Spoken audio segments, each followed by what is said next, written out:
Welcome everybody back into NerdSesh. As always, I'm Carson Bradburn. Alongside me is Logan Camden, and we are going to be discussing every single game that we saw today of Week 1 NFL action. Got a whole lot of football to talk about, but we obviously are going to start with one of the greatest games ever played, one of the greatest individual performances we've ever seen, one of the greatest comebacks we've ever seen, one of the greatest clutch performances we've ever seen by one of the greatest men that we've ever seen. I mean, what do you have to say about that performance by Josh Allen and the Buffalo Bills tonight, Logan, somehow coming back to seize a 41-40 season opening victory over the Baltimore Ravens?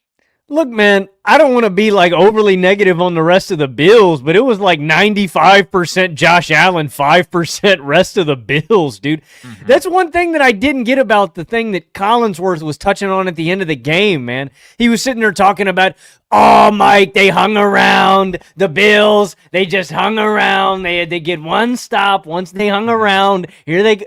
No, Chris, Josh Allen is playing the game of his life. That's why the Buffalo Bills are in this football game right now. Like, they needed everything they got from Josh, and I mean everything, down to the end of the first half where he makes a couple of superhuman plays to steal 3 points. That ends up becoming huge, right? Like, every drive in this game, you look at it in retrospect, and is just massive. The original James Cook TD, where you wonder if the Keon Coleman 2-point conversion is going to come back to bite him on the ass, which was a bogus call. Later in the game, the James Cook play where he extends it and then kicks it out to him and he goes for 52 yards and they end up with the rushing touchdown. Like, I want to give a bunch of credit for Ed Oliver for coming up huge in this game. Maybe it was 95% Josh, 5% Ed Oliver. I mean, he came up massive with that fumble. That changed the tide completely in this football game. But Josh Allen just put one on one of the greatest individual performances I have ever seen from any football player ever. And then the heroics, the tip ball that ends up in Keon Coleman's hands for the touchdown, the plays at the end of this game to flip the field to Josh Palmer. He does it so often, Carson, I feel that we can take it for granted. But for most of this game, I thought we were going to watch the same game script that I have watched play out time and time again with the Buffalo Bills. The rest of the team gets dogged by the opponent. Josh Allen plays his ass off, and they come up just short. The defense ultimately does come up with that big play, and it swings this game, but they're not in it if Josh Allen isn't basically flawless, man. Like, and I can't even blame the one of the times they don't come up with points in this game, it's because they run it 3 straight plays. Like, every time they actually put the ball in Josh's hands and called reasonable plays, Josh handled business. He came through every single time, man. And like I said, he's Superman. This is one of the greatest single performances I can remember, man. And like they said on the broadcast, this is the first 15-point deficit that the Bills have won since 1967 against the Jets. Their first win trailing by 15 or more points. Josh Allen, Superman. The best quarterback on the planet just played one of his greatest games ever tonight, and it is one of the great individual performances we've ever seen, and one of the great clutch performances, and one of the great comebacks that we've seen in the history of this sport.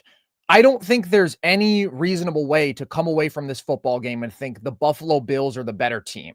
The reason that they won that game is because Josh Allen was clearly the best player on the field on a night when that bar was about as ridiculously high as it has ever been in any game, with what Derrick Henry did tonight, with what Lamar Jackson did tonight. And it was Josh Allen who legitimately willed his way to a win. 28 points in the second half. They needed every single one of them. And what was so frustrating to me about the early phases of this game and how the Bills approached it is the first drive they march, right? And Josh is nails and he throws a rope for a touchdown. And then it's the next 2 series where they come out and they're overly conservative. And this is sort of a line that the Bills have had to try to figure out how to walk since Joe Brady took over, because he was able to build in elements to this offense that previously had been missing, right? The Bills had clearly their best offensive line that they've had in the Josh Allen era last year, and that carries over into this year. Clearly the best run game, clearly the best screen game. And so they were able to take some stuff off of Josh's plate and not necessarily ask him to be a superhero every single series of every single game like they basically were from 2020 to 2023. And overall, that's a good thing. But sometimes I feel like Brady gets caught up in the fact that, oh, yes, we do have this really good run game and screen game, and we can sort of control the game at the line of scrimmage.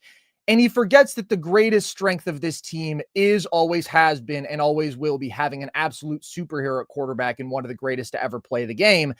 And in a game like this, where possessions come at such a premium, every single time you touch the ball, it is so important because you know it is highly unlikely you are going to be able to stop the Ravens.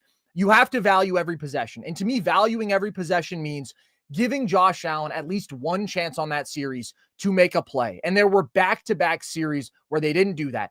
5 out of 6 plays were runs or screens, and the other one was a very quick pass thrown underneath. From that point forward, though, they had no choice. They were down multiple scores. They were chasing to catch up the entire time. And Josh executed perfectly for the entire remainder of that game. I mean, you look at the stat sheet alone, dude, 394 yards, 8.6 yards per attempt, 2 touchdowns through the air, 2 touchdowns on the ground, no turnovers, only took the 1 sack in this game, which, by the way, that was bogus too, because it was a terribly spotted ball after he converted the first down with his legs. They shouldn't have even been in that spot where it was 3rd and long.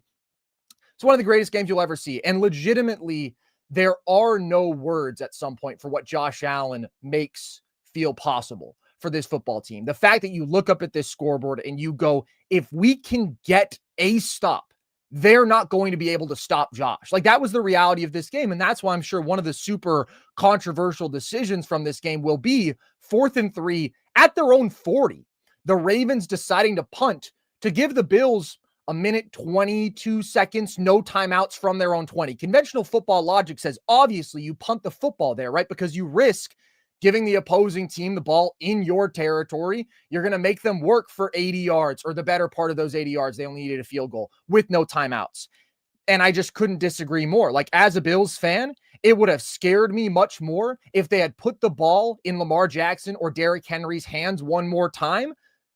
And if I'm the Ravens, there's just no way I'm letting Josh Allen touch the football again, at least not on their terms, not on the terms of I will give you the ball back. I would risk not letting him touch the ball, even if that means that there's also a possibility that the Bills get it in our territory. I just thought Josh was at that unconscious level. That is how high the bar was set for quarterback play and offense in this game, but especially by him. Because at the end of the day, he was the guy who over and over and over again made the play. And as great as Henry and Lamar were, they were the guys who down the stretch didn't make the play. Derrick Henry has the fumble. Lamar throws short of the sticks on 3rd down. And you couldn't give Josh that life. You could not give him the tiniest bit of air to breathe, because you cannot kill his spirit. You cannot kill his competitive will. And at the end of the day, you couldn't do anything with the level that he was playing football at tonight. It's just unbelievable.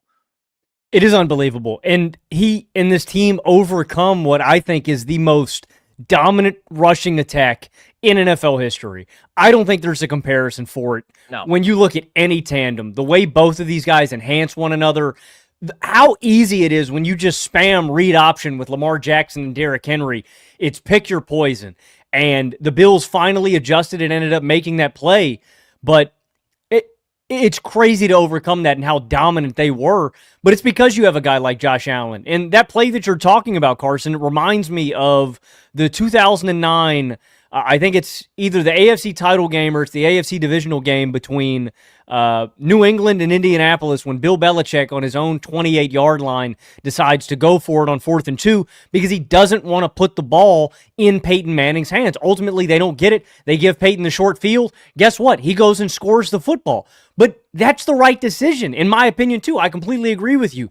In that instance, you are deciding I am playing not to lose, and I never think that's the scenario that you want to put yourself in. You want to slam the door. You want to put the nail in the coffin. Whatever term you want to use, put the baby to bed. Like, finish the game, and don't leave any doubt, because Josh is one of those guys, and he's earned that respect, in my opinion, that it's, I wouldn't say it's like Mahomes-esque, but those guys are as good. It's that Brady factor. It's the Mahomes factor. It's that guy is so good. I'm afraid of him, and he'd been carving you up all night. Like, I felt like once he got that ball back, that's what he's going to do, and that's exactly what he did, man. I think Josh has earned that respect, and I do lay it a little bit at Harbaugh's feet for playing scared. I think you got to put that game to bed, man, and it's your own 40. Even if they did that and they didn't make it, think about that scenario. You got three timeouts. Like, call it, burn your timeouts, let them kick the field goal, get the ball back with a little time on the clock, man. I completely agree with you. I think it was the wrong decision. I don't know what on earth would have indicated to them that they were now going to stop the Bills offense that was just churning at such a ridiculous level. And like, obviously the feat on its own, right? Leading a comeback like this, all the statistical production, all those final drives, like we know how incredible that is. But to put in the context of obviously having the pressure of, okay, we need to score and we need to get 6 every time down, except for the last drive when they still would have gotten 6 if they wanted to. They just started kneeling it inside the 10 to set up the field goal and run off the clock. You're doing this against an elite Ravens defense, a Ravens defense that we talked about down the stretch of last season being number 1 in basically every significant category after week 11, the best secondary in football. I think most of us would agree upon, just an absolutely stacked unit overall. And Josh was able to just pick them apart, working the sidelines, working the middle of the field, spreading the wealth to any receiver, consistently negating pressure. I mentioned only the 1 sack. He still dealt with a lot of pressure tonight and just repeatedly was able to escape, roll out left, roll out right, make a throw of a high degree of difficulty, make a play with his legs as a scrambler. Just ridiculously difficult spots to put him in over and over again. And yet he got an A+ on every single drive down the stretch of this game. And I do want to give credit to a couple other Bills. Obviously, Josh is the story of this game. It's one of the absolute gems that he's ever played. I mean, it's a really high bar. I don't know if I could say it's the best game he's ever played, because to me, the 2021 divisional round against the Chiefs, like, you can't even say, oh, but in this one, he had the final score to put them over the top. He scored a touchdown with 13 seconds left in that game to give them 36 points in regulation and then never saw the ball again. I mean, that was football perfection. The Bills offense maybe had a couple more bumps in the road early in the game, but even that was only because they weren't letting him be superhuman, Josh. But all that to say, of course, he's the story of this game. It's one of the signature performances of his career, one of the great performances in league history. Keon Coleman, man. I mean, consistently down the stretch of this game was able to impose himself physically, get up there, make some contested catches, high points and balls, and also just get open. I mean, good route running from him. You get a couple of valuable catches from Josh Palmer in his debut with the team. Dalton Kincaid had a really nice moment early in this game, his touchdown. So what makes Josh so special is he doesn't need to have that number 1 receiver. You can compromise there so that you can bulk up the rest of your team. Theoretically, not working out with the defense. We'll talk about that later on, but the offensive line being stellar as it is, being able to pay a running back like James Cook, Josh can elevate the receiving core. And he really did, but I also thought some guys stepped up and made plays tonight. I mean, that Keon diving catch in the end zone, if anybody wants to talk about that being lucky, I'll say the previous play, Ty Johnson dropped a literal perfect throw right in the breadbasket that he makes 98 times out of 100. So I think we can call it even on the luck front, but what an incredible, difficult play that Keon made there. Really the signature game of his career up to this point, and a very exciting start to the year to see what can he be in year 2. Because I think overall last year he was underwhelming with some issues in terms of creating separation, dropping passes at times, just being up and down game to game. Boy, was he nails. And then you mentioned Ed Oliver. I mean, he has a couple of huge drive killing plays in this one. He has a sack. He drives Derrick Henry 7 yards behind the line of scrimmage. Like, those are a couple of very big plays early, both of which I believe led to stops. And the stops were few and far between in this game for the Bills. But obviously, I mean, to also punch that ball out against Derrick Henry, who all game felt like he was just able to run over this defense and pick up 7-8 yards at will. A lot of them before contact and then a lot more after contact. Just absolutely massive game-swinging plays. So those are the other guys who I think you have to give praise. But for Josh, man, this is on the Mount Rushmore. It is. I just looked it up. It was week 10. It was a regular season game between the Colts and Patriots, the one I referenced earlier. But I bring that up. These games feel like playoff games. When you're playing for the 1 seed, when you've got the 2 best quarterbacks in football arguably going against it, these games feel massive. That's what I was going to emphasize, is that this game could determine later in the year 1 seed. If both of these teams end up with the same record, the first thing that you go to is head-to-head matchups, and the Bills take it there. I am disappointed with this defense, but I am pretty impressed with Lamar and Derrick Henry in this one too. Like, especially, also like DeAndre Hopkins. I just thought about that one play he had in the end zone. That was a ridiculous fucking catch, man. It's unfair. Yeah, they have a spoil of riches in Baltimore. It's such a talented team, and Lamar made a bunch of plays in this game too. Multiple big time throws to Zay Flowers. He's got that one in the backfield too, man, where he makes Buffalo look silly, man. He breaks. It's a 3rd and 10. That play made me like cringe as a. Not that I guess I am rooting for the Bills because I'm a Steelers fan. I wanted to see the Ravens lose, give us a leg up on the division, but and you love me, Logan. You can be honest. You love me and you want to see me happy. I do root for my friends. I do root for my friends' football teams too. So I root for the Bills. I root for the Browns. I root for the Lions. I want to see y'all happy too. Lamar escaped 3. My boy Mark. Shout out Joe Flacco. They came so damn close today, man. Yeah. Lamar escaped 3 dudes for that first down, and then Derrick Henry broke off the big run. It's like the most backbreaking 2-play sequence maybe of my life as a Bills fan. Lamar, one of the great superhuman escape artist efforts I've ever seen. Truly, maybe the greatest sack evasion and subsequent scramble that I've ever seen. I don't think that's necessarily hyperbole. He was 19 yards behind the line of scrimmage with 2 pass rushers making contact with him, and he scrambles for a first down. And then Derrick Henry, for the 14th time of the game, just rumbles downfield for 40 yards. It's incredible. I mean, the Ravens offense is an absolute machine. It is. And honestly, this is what I thought was going to happen in the playoffs last year. I picked the Ravens before that game happened. I thought they were going to run all over Buffalo. This is closer to what I expected. But if there's something to take away, it's that, you can't afford, you got to play mistake-free football against any of these teams, especially to me, Buffalo and Baltimore. You need to be perfect. The Ravens played an almost perfect game in one mistake, cost them everything. These are the margins when you're playing with this kind of football talent on the field, with a Josh Allen, with a Lamar Jackson. That one mistake could be all the difference in the world. The Ravens dominated this game for, 55 minutes, and the last 5 is what gets them, man. The margins are just so close, dude. And I don't take anything away negatively from Lamar in this game. Like you said, the one play he checks down at the end, that's the one gripe I think you could have. But I still think the Ravens are, like you said, dude, I probably still think Baltimore's the better team. I'm really disappointed in this Buffalo defense. If this pass rush gets better, if Ed Oliver continues at this trajectory and is dominant, that's a real difference maker to me. If Bosa can make an impact as the season goes along, but I still kind of come away from this game feeling similarly about both of these two teams as I did coming into it. The way Buffalo won this game is the way I expect Buffalo to win every big game. It's Josh Allen putting everybody on his back and just going to war. I agree with that. And that's where I think the Ravens do just have an easier formula to win these games. I do think that their defense is more complete, and just the geometry of their offense is straight up unfair. I do want to give credit to the Bills defense for a couple moments in this game. First of all, I thought the first drive got off to an encouraging start. I thought that they were able to get more as a pass rush than we've seen from them in most of these matchups against other elite quarterbacks. And that's how they were able to hold them to a field goal. Now for the subsequent, 6 drives, they were basically letting up touchdowns every time. But then down the stretch, last 3 drives, even if you're scoring every time, you can't erase a 15-point deficit, even if the other team has 40 points, without getting a couple of stops. And they force 3 and out.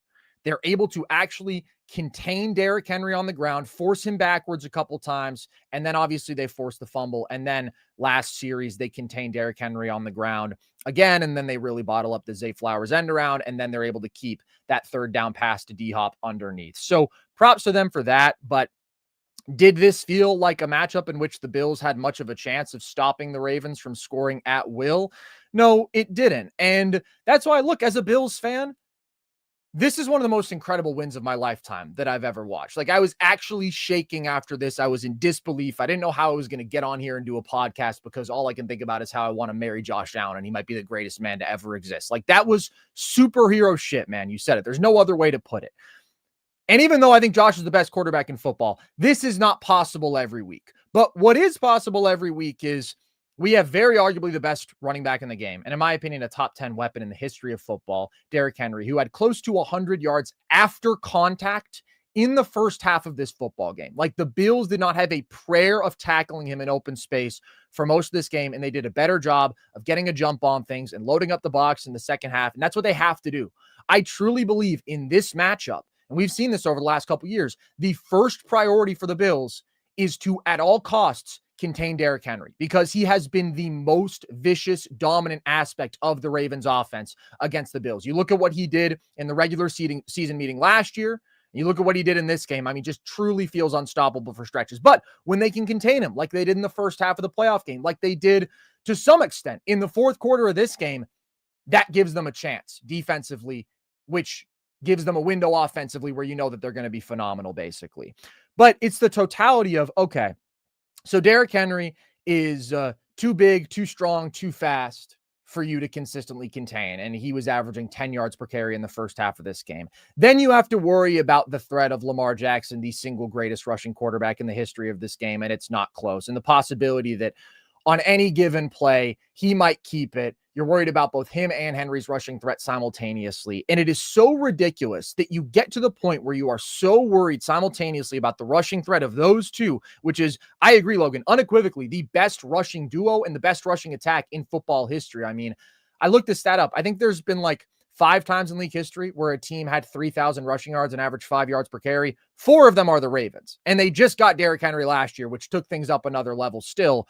You're so constantly worried about that it gets to the point where it's like simple screens for Zay Flowers, drags for Zay Flowers, go for huge gains. I mean, that was a touchdown. That was a 40-yard pickup in this game because you are so worried about stacking the box. You're so worried about containing the rushing threat, and you've got receivers who are running wide open downfield. I mean, it's not like Lamar had to make a lot of tight window throws in this game. The gravity of the run game is so massive that you're just creating such efficient opportunities in the passing game. It's what this offense can do that nobody else can replicate. And now you add to that the greatest rushing attack in football history with the fact that Lamar is now an elite pure passer of the football and the greatest escape artist in the history of the game.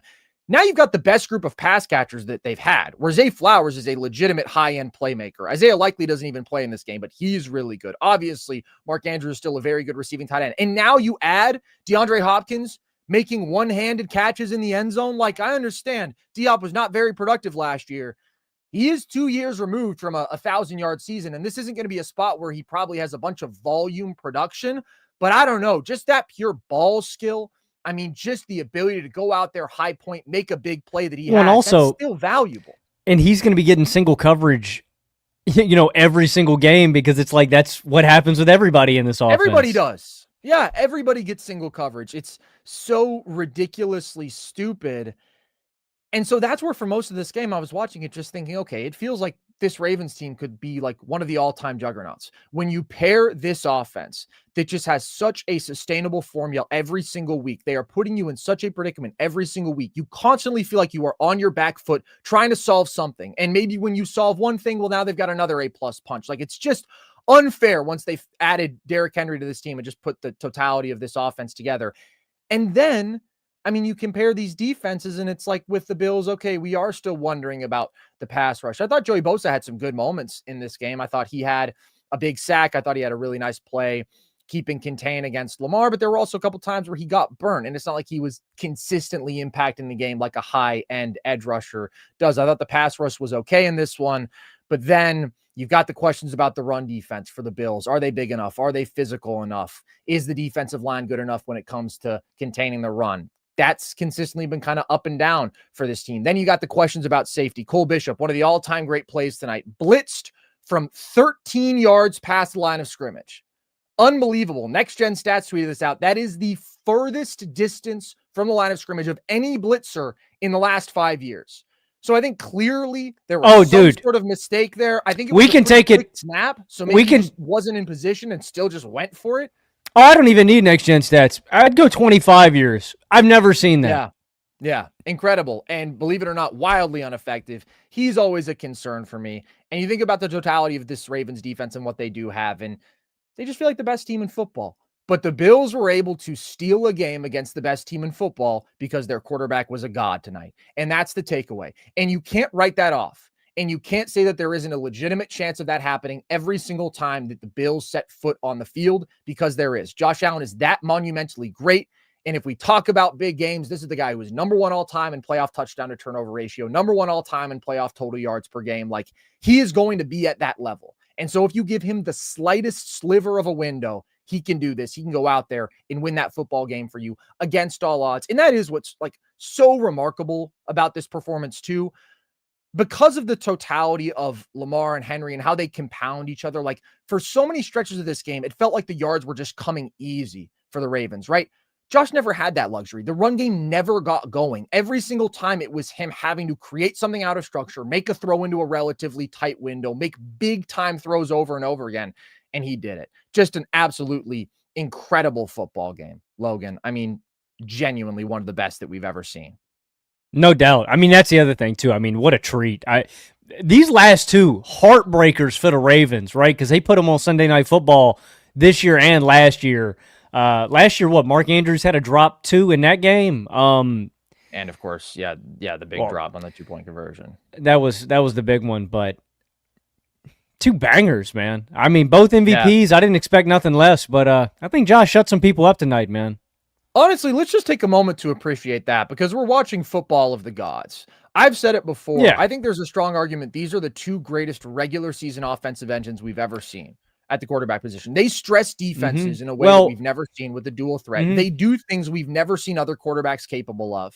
The physical tools that they have are both one of a kind in their own ways. And just like no matter who you put around them, they're going to lead to elite offense after elite offense after elite offense. I mean, I would say they're going to do it again this year. If we're just going regular season, I mean, I would say top 5 along with, Peyton, with Breeze, with Aaron Rodgers. Like, that's the rarefied air. Brady, I still think, is there. Well, and like Brady and Mahomes are both there too. I think this is like the pinnacle that we're talking about I'm trying to think about if there's anybody. I don't want to be disrespectful. I just don't know if there's any group but I agree with you. Could put like the weapons that Lamar had before this past year, or some of the offensive lines that Josh had in some of the sketchier run games was still not great receiving talent. And it's like, yeah, we're top 5 no matter what. I just think the ability to create that they have is so far beyond that, like, they're one of a kind in that way, except there's 2 of them. They are. I mean, and the dual threat ability is really what makes it open up. And now that Lamar has reached this level as a passer, I mean, it's bankable in ways that have never been bankable in years previous in football. What I mean is just like the dependability of it, the consistency. Like, it's historic. And I'm just thankful, man. They're 2 of the top 10 quarterback talents of all time, in my opinion, man, already. I can say that. And I don't think I need a Super Bowl to validate that take for either of these guys. Speaking of top 10, I don't want to linger on this game forever, but it's a game that is going to linger in my mind forever, so I think it deserves to have some adequate time spent on it. Do you think Derrick Henry is a top 10 offensive weapon in the history of this game? Because I think I'm there with him. I think if you account for the totality of the longevity of his prime, what other running back at 31 years old is producing like this? It's ridiculous. And don't talk to me about John Riggins, Logan. I don't want to hear about John Riggins. He's not Derrick Henry. Well, I'm trying to, he's one of the most. Barry was 30 when he retired. He was still incredible at that age. Other running backs that had good longevity. I mean, Peterson had good longevity, but it wasn't like this. Like, he wasn't. Derrick Henry is an anomaly in the history of football. I mean, there's never been anybody this. There's never been anybody this damn big that moves like Derrick Henry. Like, just like I can't even. Because people could say, like, the Bus or something like that, or guys who physically in stature maybe mirror Derrick Henry, or like an Okoye just in terms of weight, but not this combination. And, man, dude, who did Derrick hit that stiff arm on tonight? I don't remember. I blacked it out. I trauma blocked it. He just, like, bounced off him. It was like a trampoline, man. He just ran into his arm, and boom. I might hate playing against Derrick Henry more than any other player in NFL history. And you're saying in the career, right? Like, not like peak or anything, like in totality. Right. I'm saying the totality. Like, if you're looking at running backs, we go Jim Brown, we go Barry Sanders. I'd probably go Marshall Falk in my top 3 because of the dual threat aspects. No. I mean, my top 3 would be Jim Brown, Barry Sanders, and Walter Payton. Okay, yeah. And then I'd maybe go Marshall Falk. I'm very high on Marshall Falk, Logan. I'm very high on. I know the dual threat ability is special. Derrick's top 10 is a running back, and then maybe I think he's arguable top 5. I'd take him over Emmett. No question. Who else? What about versus AP? I'd take him over Adrian Peterson too. And I mean, having watched both, it's like Derek is more unstoppable in a way than Adrian Peterson, in my opinion. And like you said, at this age, it's historic, just longevity at the running back position in of itself. Not just looking at how he's doing it. I agree. I think that's a good take, man. I don't know if it's a popular one, but I think that's a good take. And he has the potential to climb so high on the all-time rushing list because he's maintaining this level. He just last year, obviously, had the most rushing yards in a season ever by a running back 30 years or older because, he cleared a light 1,900. I don't see why he wouldn't replicate that this year. I mean, he certainly got off to an incredible start to the season on that front. Theo sent me a great text, Logan. Great text. He said, "You finally won the game of the year." How about that? The Buffalo Bills, for once, on the winning end of the game of the year. They always play in it. This time they won it. Just incredible stuff. These are the two best teams in the AFC. We said that coming in. You would agree with that still at this point. I would too. I think the Ravens are more of the absolute super team, but Josh Allen can do this. And you really can't put a number of value on that. I mean, it's just superhuman stuff. We do have a couple super chats related to this game that I'll get to while we're on this topic. Evil Crisis, thank you very much for your donation. If you look at the Ravens the past 15-ish years and why they've collapsed in the playoffs every year but one, despite having a top 5 roster every year, the consistent through line is Harbaugh. They can't win a Super Bowl with him. And then we have a follow-up from Evil Crisis. Yes, I realize they won in 2012, but Harbaugh also had 4 Hall of Famers on the defense and Flacco having the playoffs of his life, and who knows what happens without that blackout in the Super Bowl. What do you think, Logan? Is Harbaugh the problem? No, I wouldn't put it on Harbaugh. I still consider Harbaugh to be a top 10 coach in the NFL. I don't know if he's top 5 with some of the brilliant offensive minds that we have in the game today, and I think that's the most valuable thing you can have. I don't know why you're not blaming Lamar. I mean, Lamar is the guy that I would blame. Like, Lamar's had good playoff games, but you look in the biggest ones, 17-10 in the AFC title game. And I don't necessarily put all of that on Lamar. I put some of it on the offensive coordinator, like the fact that they didn't run the ball when that was the clearest strength of their team, and they had Lamar drop back so many times and throw the football. But you look at the game last year against the Buffalo Bills, the early turnovers, and other things are circumstantial. Zay Flowers, Mark Andrews. It's not all at Lamar's feet, but if we're going to hold him to this MVP caliber standard that Lamar has set for himself, then we need to treat him like we do Josh Allen and like we do Patrick Mahomes and take the kid gloves off. And so I would look at every single loss that they have had in the Lamar Jackson era in the playoffs. I would lay at the feet of Lamar Jackson. And to me, it's as simple as that. Like, if he had pulled his weight, you've read off the defensive stats and the offensive numbers compared to the Bills. Like, the Ravens defense has pulled their weight in the playoffs. It's been the offense that has left them hanging. And so I think Harbaugh's an excellent coach. I wouldn't blame him for their playoff shortcomings. I agree. I think that I don't want to get into a whole Lamar versus Josh versus Pat thing tonight because it's week 1. We don't already need to be doing that. But what I would say is when you look at these guys in their respective tenures as the quarterbacks of their teams, and when the Chiefs get to the playoffs, Patrick Mahomes leads them to put up 29 points per game. And even though their defense allows 24, he's the guy who's got 3 Super Bowls and has one of the greatest statistical playoff resumes ever. And Josh Allen gets there. And no, he doesn't have a Super Bowl, but I mentioned he's number 1 all time in total touchdown to turnover ratio in the playoffs, number 1 all time in total yards per game in the playoffs, number 3 all time, I think, in touchdowns per game in the playoffs. And his offense has put up north of 27 points per game. And it's their defense that allows 24 points per game. And then you get to the Ravens, and their defense is playing by far the best, holding opposing teams to 18 points per game. And they're only scoring 18 points per game. And where Josh and Pat have these ridiculous 5-to-1 touchdown to turnover ratios, Lamar's is much closer to 1.5-to-1, right? And the production isn't nearly the same level. So you mentioned some of those offensive shortcomings. My thing is, if Lamar plays as well as he's capable of, the Ravens will win the Super Bowl this year. I mean, I just think that's the most likely outcome. The roster is that good, and I think he is more than capable of doing that because this guy is a god in the regular season, and I don't see a reason that it wouldn't translate, but I don't agree with putting it on Harbaugh when ultimately your best player has had some shortcomings in those playoff situations. We hold these guys to a ridiculously high standard, and he's the one who hasn't met that out of the big 3 who we talk about. But my God, I mean, this was just absolute peak football. Unfortunately, we do have to move on and talk about something else. Although I will say real quick, if we are going to talk about coaching tonight, again, I understand getting mad at Harbaugh over that decision on 4th down because, like I said, if I was a Bills fan, it would have scared me more. I would have been unhappy if they went for it. I was happy that they punted the ball and gave Josh Allen just a 100% guaranteed chance to score. I also thought the Bills had some weird stuff, though. I mentioned the conservative play calling early. I didn't like how they handled the 2-point conversions. The first one, even though I thought the Keon Coleman was forced out, and so that shouldn't have been illegal touching because it was a force out. I don't know why they didn't even bring that up on the broadcast. Regardless, you accept the penalty and you take the extra point off the board to go for 2 because you now have a chance to go for it from the 1.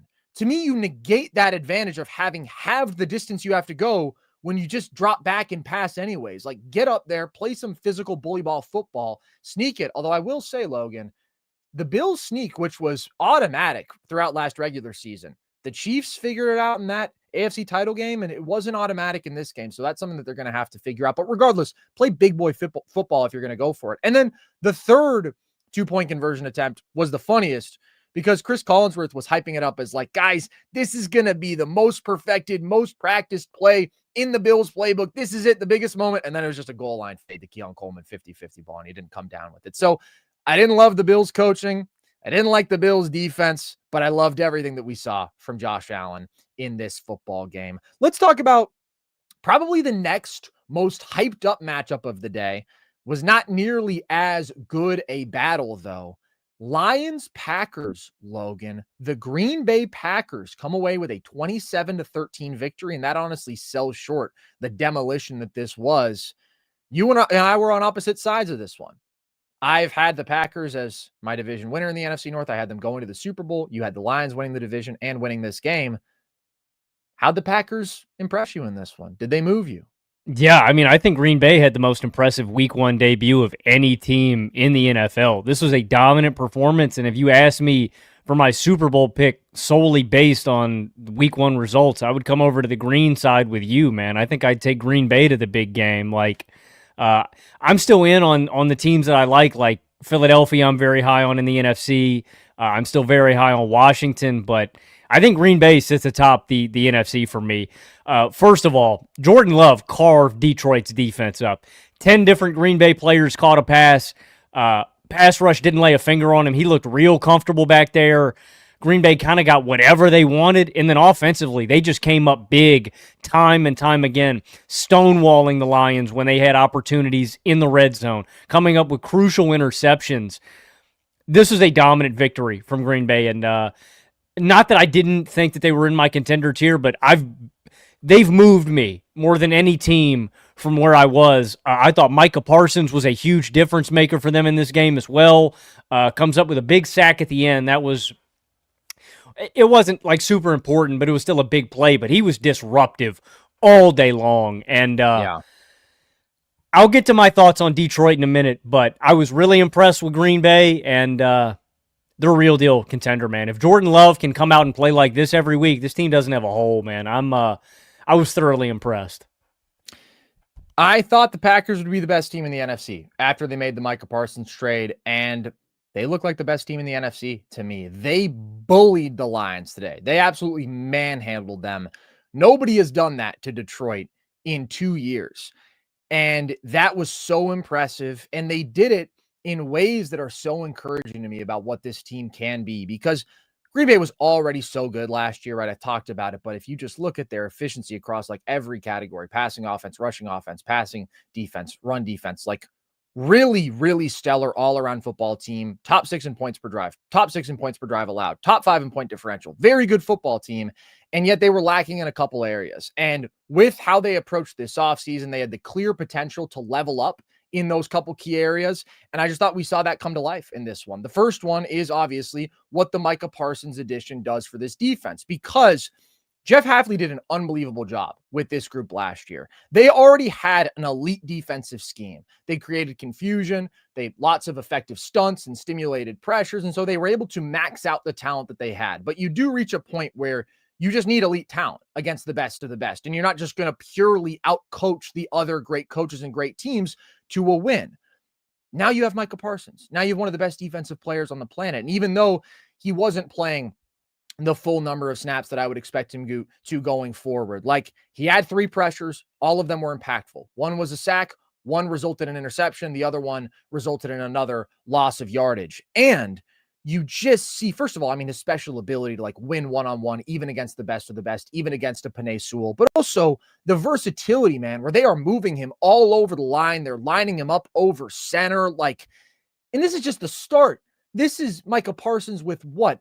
A couple of weeks with the team. Like, I just think the potential for him to be absolutely game-breaking for this defense is only going to grow week after week. And yet they already had this dominant defensive performance where they held the Lions to 6 points when this was a meaningful football game. I also thought the entirety of the defensive front for Green Bay was so good today. And I think part of that is just the presence of Micah, right? And the defensive attention that he demands. But Rashawn Gary, now that he's not being asked to be your number 1 pass rusher, he has a sack and a half. He's very good in that role as your number 2 pass rusher. And they defended the run so well. Edgerrin Cooper, Quay Walker, Devontae Wyatt, like all these guys got in the backfield. They made plays. They shut down the Detroit run game, which has been the identity of arguably the best offense in football over the last couple of years. I think that this Green Bay defense can truly be elite now that they have Micah.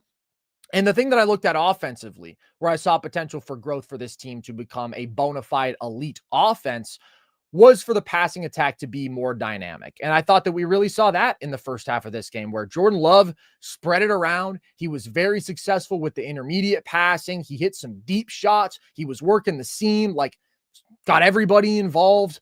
And they were just letting it rip in the first half, which I really, really like, because this is a team that tends to be sort of run first, and that's great. That's their identity. But Jordan Love is a very talented thrower of the football. And I thought that they were able to really make the most of that. And they protected well, and the play calling was really good. First half was great. I will say the offense wasn't quite as smooth in the second half. And really the only hurdle left for Love to me is just consistency as a decision maker, where first half, everything was humming. It was perfect execution. Second half, you've got a couple of balls that he puts in harm's way, where he throws what could have been an interception to Anzalone.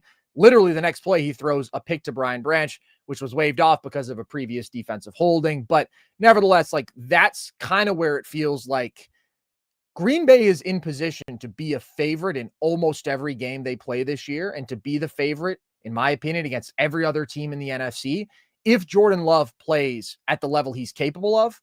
And really the thing for Jordan Love reaching a ceiling, yes, part of it is allowing him to be aggressive, allowing him to throw the football downfield, but it's also him striking the balance of doing that and not having the boneheaded plays and not having the turnovers, because that's when you start to scratch your head and be like, man, that's frustrating. And that's where he can hold you back. But I think he can be more consistent this year. The potential is there. And I don't see a more complete team in the NFC. When it comes to coaching, talent on both sides of the ball, they are just excellent all around. And I agree. I thought this was the most impressive debut by any team this week. On the flip side, though, Logan, a lot of people coming down hard on the Lions now. They got their asses handed to them. How concerned are you about them, and what do you take away on their side? Very. I mean, I thought on the flip side of Green Bay, they had the most disappointing week 1 debut. Biggest thing to me, the pass rush didn't threaten Jordan Love, and Aiden Hutchinson did not look dynamic. Like, it's his first week back off of a major injury. I want to go easy on the guy, let him ease back into form. He needs to be a difference maker, and he needs to be dominant up front for this team to reach what they can do. He is a star pass rusher. And, you know, this defense was great without him even last year, right? And, like, all the injuries they sustained, they ended up figuring it out each and every way until it just became overwhelming and they fell apart in the playoffs. I am concerned about that. Moreover, though, I'm concerned about this stale-ass Detroit offense. I don't know what the hell I was watching in this game. Let's run it up the middle. Let's check the ball down. Like, I get it. New coordinator, I think you said it pretty well in our season preview, Carson. This team might be experiencing some growing pains as this season goes along, just with the transition of new personnel, new coordinators. This was about as bad as I could expect it, though, man. The Lions, the thing that bothers me the most is the fact that the Lions are so talented and can't figure out how to maximize their talent. Like, You said it, dude. The specialty of this team was running the ball down people's throats, setting up out of play action, and then hitting on timing routes. And you got none of that in this game. The running game was ineffective. The passing game, there was nothing dynamic downfield where I felt like Goff was picking apart the defense or zones or anything. It was, oh shit, nobody's open. All right, I'm going to check it down. Or I'm hitting a short slant route. There was just felt like nothing downfield. And you mentioned it. There's a ton of missed opportunities and mistakes. First half, Detroit's marching. Great drive. Stopped on 3rd and 5 in the red zone. First half, Jared Goff, bad interception. Later in the game, first drive out of the second half, you're down 17-3. You need a touchdown right here. This is the most important drive in the game. Green Bay holds them up in the red zone again, forces them to the field goal, and then you said it, Anzalone drops that pick, and then the next play, it's not just an interception by Brian Branch, it's a pick six, and 2 penalties bring back. Like, you got the game swinging play, and then you shot yourself in the foot. So, to me, it's not a question about talent with Detroit. I know how talented Detroit is. They've got a lot of it. Amon-Ra St. Brown, Jamison Williams, Sam Laporta, Jahmyr Gibbs, David Montgomery, Jared Goff, Sewell, Taylor Decker. Like, both sides of the football, Brian Branch, Aiden Hutchinson, they're loaded. But I wonder if we are going to see them take a step back with some of their personnel losses on the offensive line, and the coordinators are what more I'm worried about, and more specifically the offensive coordinator. That was a weak-ass game plan, and you've got a ton of talent. Ben Johnson showcased it. I'm going to give him some grace. Like I said, first week, I'm expecting the Lions to look better, but they were the most disappointing team in week 1 to me. Logan, I told you I thought the Packers had the coaching advantage in this matchup. Now you looked at me with googly eyes. You looked at me like I was crazy. I thought Dan Campbell's aura was going to overwhelm everything, man. I mean, respect to aura and culture and biting kneecaps, but when you got a great offensive mind, and we know that in LaFleur, and you got a great defensive mind, and we know that with Jeff Hafley, I'll take that over Mr. Culture, and we'll see what we got with first-time coordinators and John Morton and Kelvin Shepard, neither of whom I thought were impressive today. I just think the Lions have some stuff to figure out. I have seen some people overreacting to this, in my opinion. I think some of it is probably cope because, of course, sports discourse is just so fun, man. And somebody's always got to diminish someone else to support some alternate agenda they have. And NFC North fans just very funny, man. A lot of long, storied rivalries there, a lot of beef. Nobody wants to give anybody else credit. I saw some people just being like, no, this is more about how much Detroit sucks. And I'm like, even if you think that Detroit has regressed and you're worried about the coordinators and you're worried about them losing some really high-level talents on the interior offensive line, the team that just won 15 games in spite of the fact that they had like the most injured defense in football, they suck now. It's not impressive to be beating them by 3 touchdowns before you get to garbage time. Like, I don't know, man. I'm pretty impressed by that. And I did think this game said a lot more about Green Bay and what a stellar, major Super Bowl threat they are. But for Detroit, this was one of my chief concerns throughout this offseason. Like, when you lose Ragnow and Zeitler, if you go from arguably the best offensive line in football to the 12th or the 13th best, like, that's a meaningful difference. They don't have a superpower anymore. Exactly. That's been their superpower. That trench dominance in the run game is at the heart of everything this offense wants to do. First and foremost, they want to be able to spam outside zone and just run it down your throat over and over again and pick up 5+ yards per carry and just will you into submission, break you down physically, break you down mentally. That's their first great punch. Then off of that is when they can hit you with some of the shot plays and when they really get the play action game going, right? It's all interrelated with the run game, which is all interrelated with we can just straight up bully you up front. I saw a team that got bullied up front today, and that's different for Detroit. Even in their losses, like, that has very rarely happened for them on both sides of the ball. They just got pushed around in the trenches. You mentioned, like, not a lot of pressure on Love, 0 sacks. He's great at dealing with pressure in terms of not taking sacks, but nevertheless, just like we're not able to really impact him there. And then brilliant coaching has absolutely been another huge strength of this team. And they lost 2 great coordinators.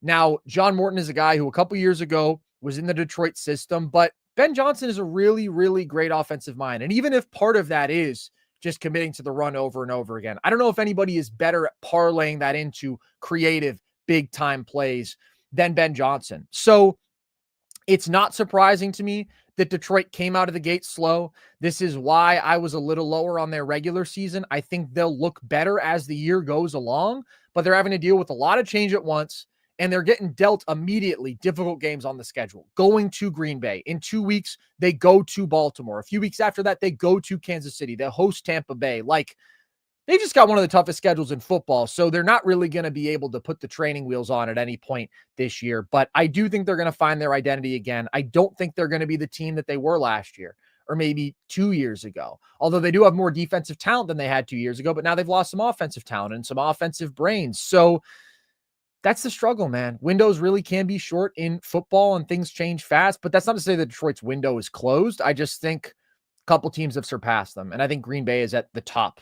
of that list. I'm extremely high on the Packers and extremely impressed by them today. Yeah, I'm going to wait to pass judgment on Detroit, like in their long-term outlook for the rest of this season. Give me 4 weeks, and I feel like we'll know what we got in Detroit. If they're going to be a real contender or if they're a team that's going to get bounced in the first round. I still expect this team to make the playoffs. They're too talented to me to miss out. I would be surprised, but I agree. I don't know if they're going to be a real deal Super Bowl contender again this year, man.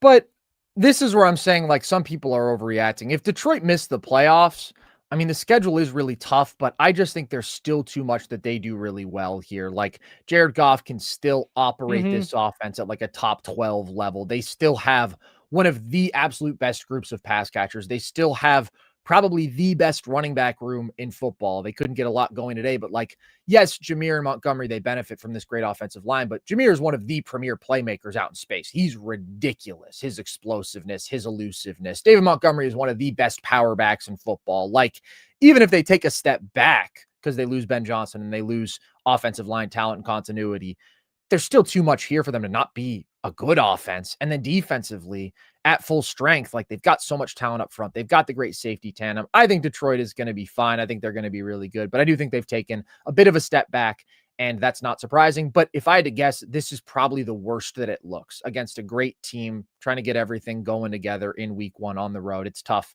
circumstances. You know who handled their circumstances beautifully, Logan? Your Pittsburgh Steelers. I mean, they're at the top of the agenda for today because outside of the absolute classic that capped off the night, maybe the most fun watch of the day was Steelers-Jets, and my dumb white ass, my useless cracker self, my honky ass, I was talking about it. This might be the lowest scoring game of the week. It ends up being an absolute shootout, 34-32. Aaron Rodgers, 4 passing touchdowns. First Steelers quarterback to do that since, of course, Logan, Big Ben, 5 years ago now, end of the 2020 season. How do you feel about how those Steelers looked in their debut? I mean, speaking of which, I think this is the best the Steelers offense is going to be post Big Ben. You know, I said that last year with Russ and Justin Fields, but I can say that even more confidently with Rodgers. Rodgers went 22 of 30, 244 passing yards, 4 TDs, and he had a passer rating of 136.7. It is the highest passer rating by a Steelers quarterback post Big Ben. I thought he looked good in his debut. I thought DK Metcalf looked really good in his debut. He went for 4 catches for 83 yards. He's still got some pop and some explosiveness. And I expect the Steelers offense to be their best post Big Ben situationally. That's on third downs, where we were only 4 of 10, but we had 14 passing first downs on the day. And I know for some fans, that may not be anything to write home about. The Steelers only have 6 games of 14 pass first downs post Big Ben. That's the 4th fewest of any team since he retired. And they went 3 of 3 in the red zone. Like, the Steelers have just dealt with such incompetence at the quarterback position for so long. Rodgers at least knows what to do, how to execute. He knows how to read a defense. Like, you're not going to do anything about that Hall of Fame brain, right? Like, oh my God, what are you insinuating? Okay. Hall of Fame brain? Hold up on that. That being said, because the Steelers look great, I was fired up. I was dancing in my, living room. I'm still very skeptical about the Steelers' long-term prospects. I think they got very lucky in this football game. The Jets fumbled on a kickoff that swung the tide of this game, and Rodgers immediately turned down and threw another TD. Chris Boswell, the serial killer, proclaimed by Mike Tomlin, nails a 60-yard field goal for the win and hit a 56-yard field goal earlier. Boswell does this because he's an elite kicker, but I don't want to bank on that. I want to finish drives, and I don't have to rely on him hitting clutch, massive kicks. And I think both sides of the ball have their pitfalls. Aaron Rodgers looked really good. He's 41 years old, and when that pass rush got home, he is immobile. He cannot move. And I'm fearful against really elite high-end pass rushes. He is going to get eaten alive because I think this offensive line is still just average. More importantly, and the thing I was most disgusted with today was the performance out of the Steelers' defense. That was an abomination. 32 points allowed, 394 total yards allowed, and 22 first downs. We looked slow, old, and uncoordinated. Cam Hayward, I wouldn't pay him after that game. He looked every bit of 36 years old. Darius Slay, 34, got burnt a few times in this game. And I love TJ Watt. God bless him. I don't think TJ Watt is the player that he was a couple of years ago. I think we are seeing it in real time, and it hurts my soul a little bit to say that. I'm not saying it's going to be a steep decline where he's down to 4 sacks, 3 sacks this year, but I think he could be back to around 10. Like, I don't think he's producing 17, 18, 19 campaigns anymore. I think he is a really good pass rusher a great pass rusher at this point in his career, and a really good run defender, but he's not one of the best. And Jalen Ramsey had a great game-ending tackle on Garrett Wilson, PBU. He looked kind of old in this game too. So I'm terrified about this defensive front. They allowed 182 rushing yards, 107 to Breece Hall. Fields had a field day too. The Jets consistently got push against this Steelers front, and they look like they desperately need rookie Derek Harmon up front. He maybe should return around week 4 or something. And we suffered injuries to Joey Porter Jr. and Deshaun Elliott in our secondary in this game. So, in summation, I think the pass rush is solid.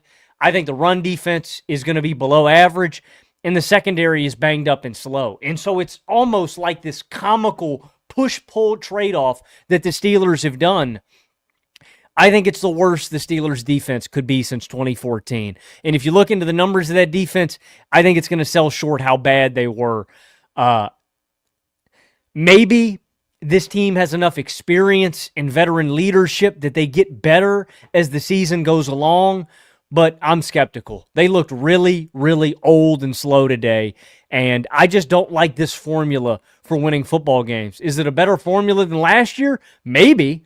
It's definitely going to be more exciting. I'm going to get fired up to watch Rodgers sling that ball again this year, but I think the defense is taking a legitimate step back, and that really scares me. I thought Justin Fields played an excellent football game. I want to rain some praise on him, but our defense got cooked today, man. I'm really disappointed in them despite the win, but I felt like we got left off. I thought we got let off the hook, Carson. I thought the Jets. I thought the Jets lost this one more than we wanted. I thought we kind of got lucky in this one.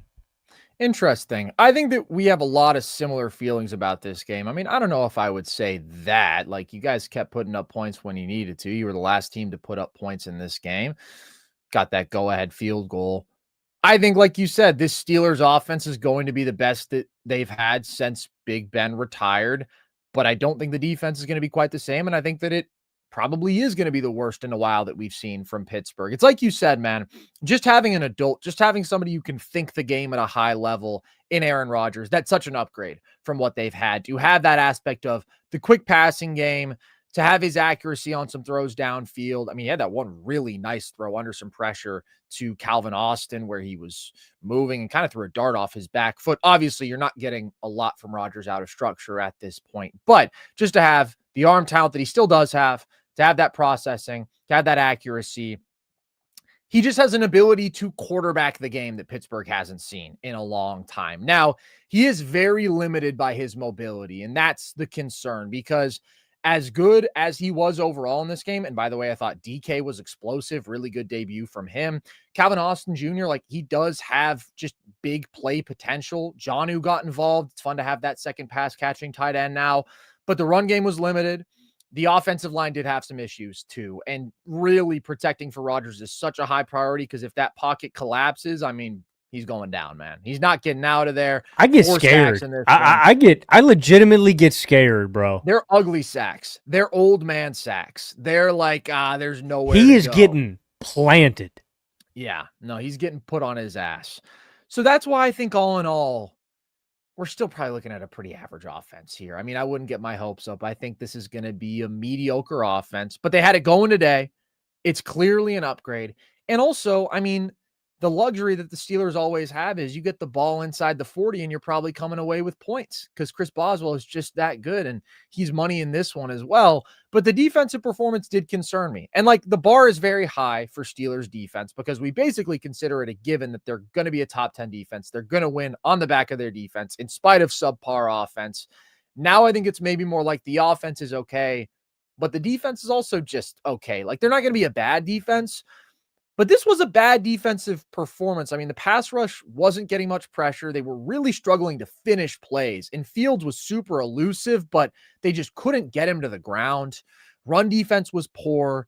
So even though I do think, like you said, you got to give credit to Fields, played so well. Like he and Brees both basically looked like superstars out there. They were kind of getting whatever they wanted out there. And I don't expect that to be the case every week for this Jets offense. I do think that lack of speed was present for Pittsburgh. And you mentioned, I mean, it's just a defense that's gotten older. So all things considered, I view them as a pretty average team, but I do love Rodgers. I hope he keeps balling for you guys. I'm happy you get to watch a pretty solid quarterback play the position. And this is a good win because the Jets played at a high level. They overachieved my expectations. What did you take away on their side from this game? I mean, I'm encouraged about Fields. My take for the Jets before the season was that he proves he's a starting quarterback, and I think he certainly looked like that in this game. 16 to 22, 266 total yards, and 3 total TDs. I didn't understand why people weren't sold on Fields after last year. I think this is a guy that has improved every single season with experience. I thought he was great in his time with Pittsburgh last year, and he's always had the tools. But he's finally putting it together, man. I was really impressed. He was accurate in the pocket. He was accurate on the run. And the big thing about Fields, some of it is unquantifiable. How he weaponizes your running back and makes you better in the running game. It's the Lamar Jackson. It's the Jaden Daniels stuff, the read option, pick your poison. Like, if Fields is making the right decisions in the handoffs and decisions, you're going to eat. It's just hard to stop. And I thought he was a big reason why Brees was really good in this game. Like, Brees is good on his own. He's a really good running back, but I think he enhances him. And then it is where I do think you saw the age of this Steelers defense, though, man. You said it. Like, I like Patrick Queen a lot. I like Peyton Wilson a lot. There is nobody on this defense with, like, that end-to-end burst. The Steelers are lacking, like, a really high-end athlete on this defense. And that's where I get worried about, especially with the injuries to guys like Joey Porter Jr.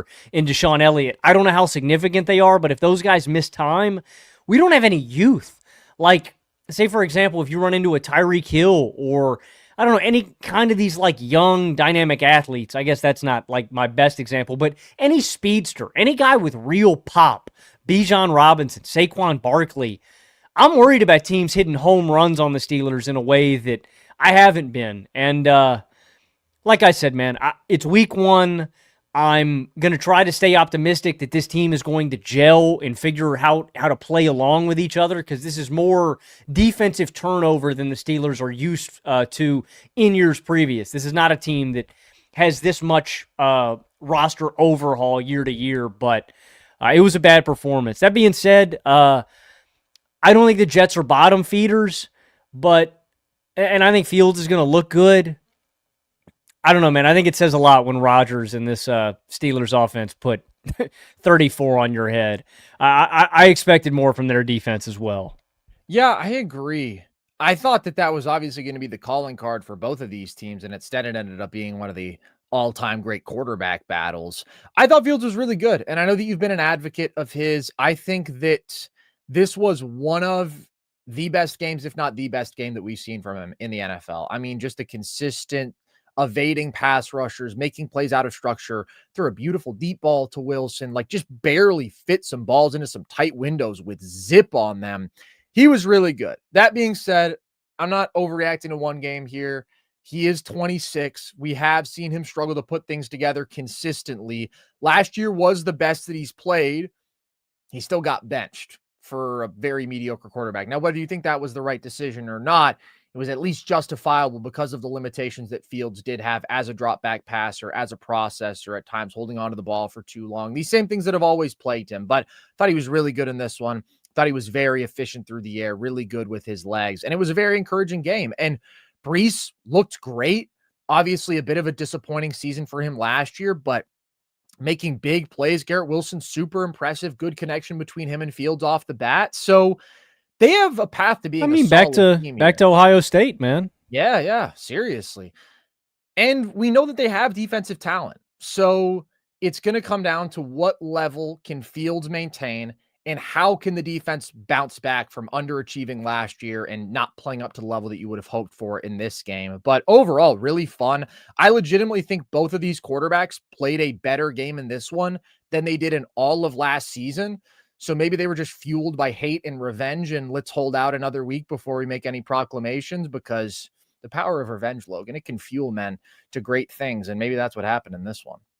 I mean, that's literally what Rodgers said after the game. They asked him, really? They asked him, they said, how does it feel to beat Aaron Glenn or something? He said, it feels good to beat anybody associated with the Jets. That's what he found on his darkness retreat. It's interesting how, despite all his experimentation with ayahuasca and darkness retreats, he doesn't really seem to find inner peace. What's funny, he said that, but he also said, it's ironic, earlier in the press conference, he said, I was just out there trying to have fun. So I don't know. Maybe it's a little bit. I love Aaron Rodgers, Cal Bears legend, hell of a quarterback. Let's talk about Rams-Texans, Logan. This actually ended up being, I think, the lowest scoring game of the week. If you take the two teams combined points, 14-9 Rams victory. What did you take away from this one? I mean, my big takeaway was Matthew Stafford still got it, and it's magical. It wasn't all consistent for LA in this game, but the big drives, Stafford had it. Game-swinging drive, the first one out of the second half for the Rams. Bullet over the middle to Devontae Adams. Later, he's got play-action dots on corner routes to Xavier Smith and the touchdown to Davis Allen. And then he had the Rams marching on their final drive to get points and put this game to bed. I thought Stafford, in his moments, did what he could. The velocity, the accuracy, the ball placement. Stafford has still got every bit of what he's had. But another crazy ending in this game. You've got a roughing the passer penalty on the Rams that negates a Stroud interception. Mm-hmm. Then you've got the Parkinson fumble that's recovered by Hunter. And then, what a play. Stroud has the Texans marching. Looks like they're going to put up points, potentially steal the game after the turnover. And Ogunbowale fumbles the ball with 1:40 left. What a punch by that linebacker Landman for the Rams. Great play by him. And then Fisk, an insane recovery.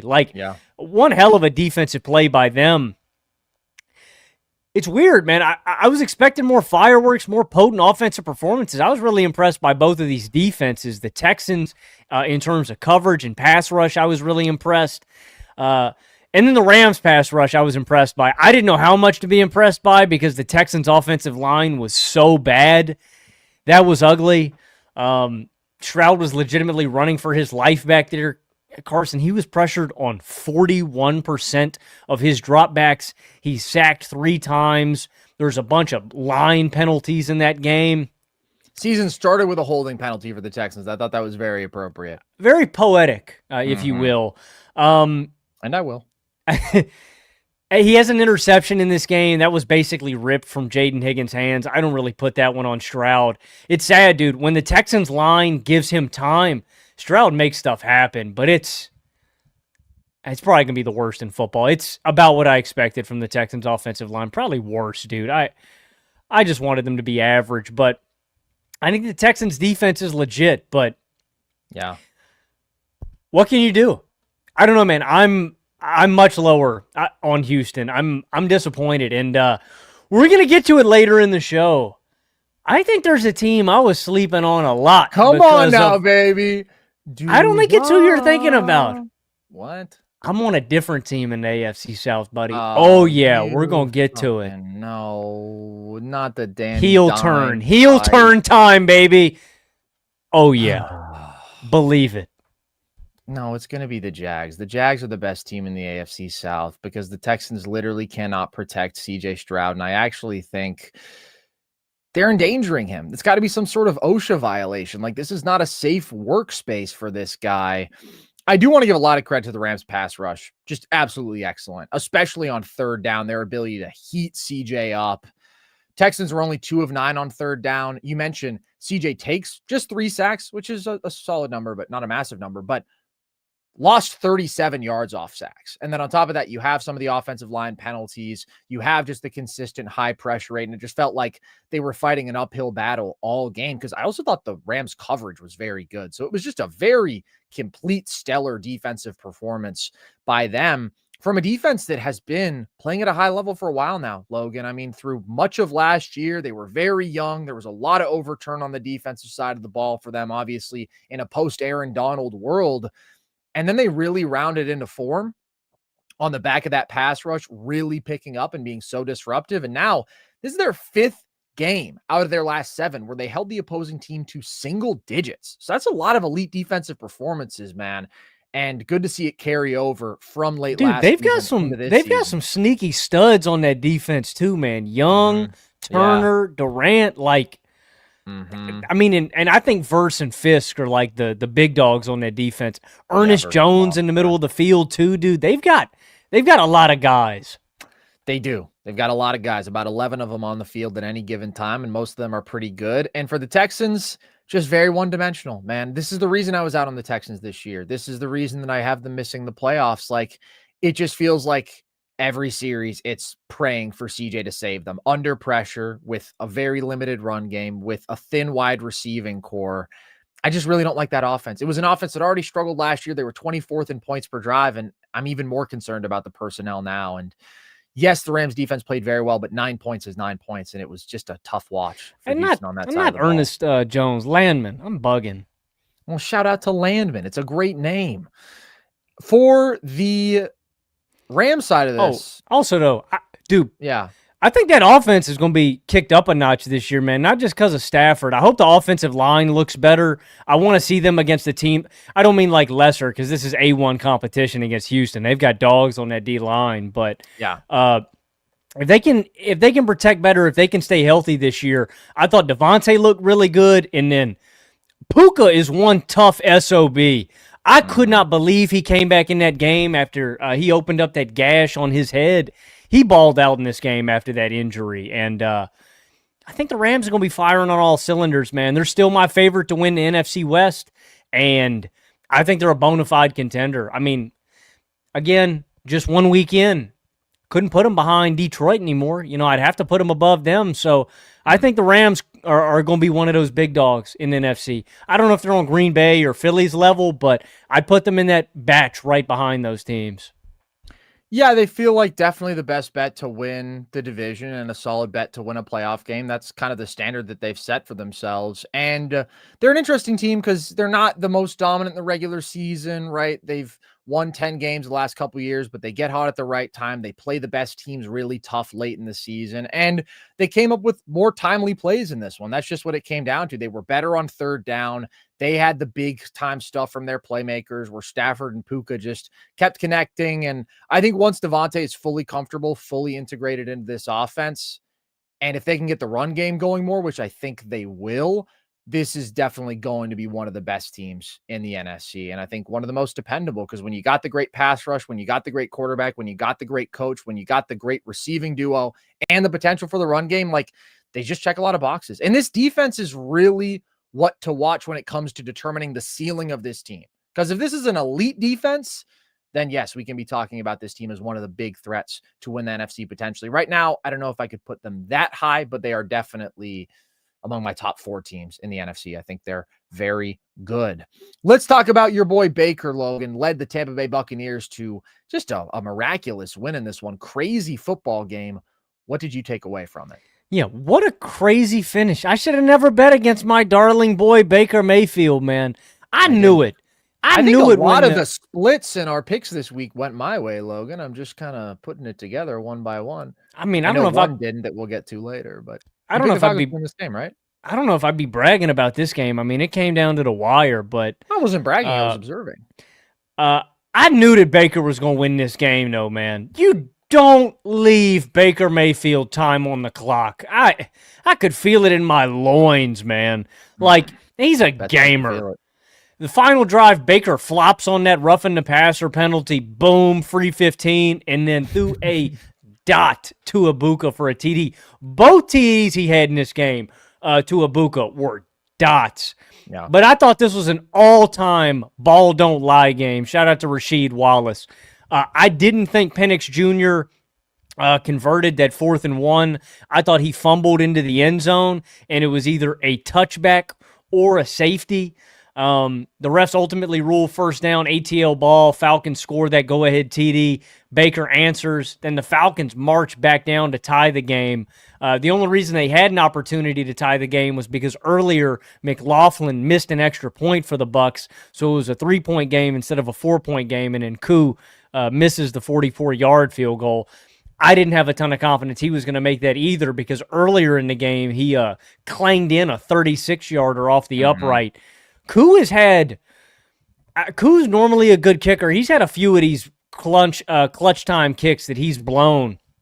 But even though the Bucs come away with this one, man, I didn't think this was a particularly good Baker Mayfield game. No. He was 17 of 32, 167 yards. I thought he was good on the ground. He had 39 rushing yards. Multiple dropped interceptions, though, despite the 3 TDs. Like, he's got a big run to set them up for a Bucky Irving TD. And like I said, both the TDs to Ibuka were dimes, but I thought he put the ball in harm's way, was generally inaccurate in this football game. The part I was most impressed with Tampa Bay in this game was their rush defense.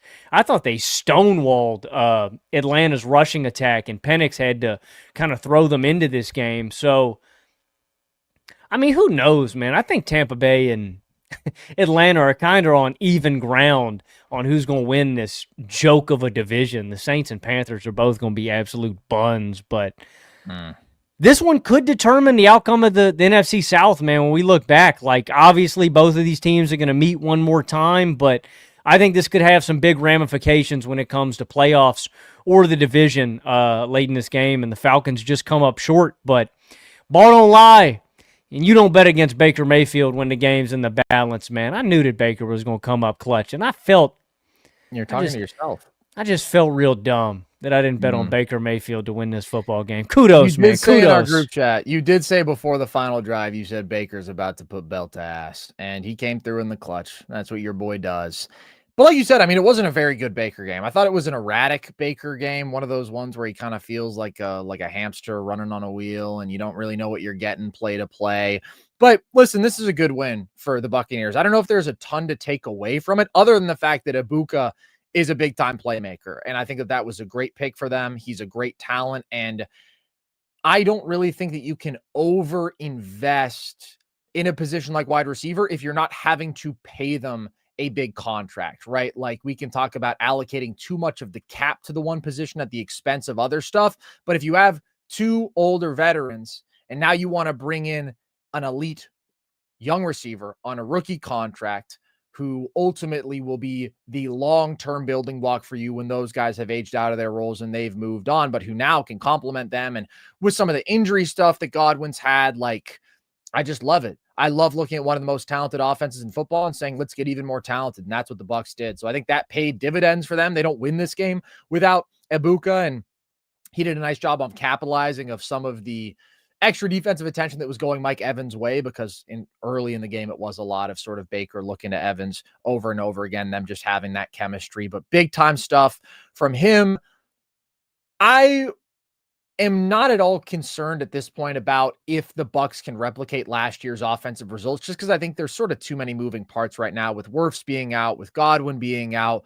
What I will say, though, is Liam Cohen was awesome. And I think Liam Cohen showed you how awesome he was today in Jacksonville. And I think some of the stuff that he did, turning this run game around, right? Being so brilliant and effective with the screen game, even though now your new OC was a part of that same system, that same offensive philosophy, we'll see if they do lose a little bit of something, just losing such a great offensive mind. But overall, I think they're still a really talented offense at full strength. I expect them to be, I think, clearly the best team in this division, because to me, like, whenever you can beat a very solid divisional opponent, the team that you do expect to be your toughest competition in the division on the road, without guys like Godwin and Wirfs, like, that means something. And so, yes, I'd like to see them reestablish the run at the level they had it going last year.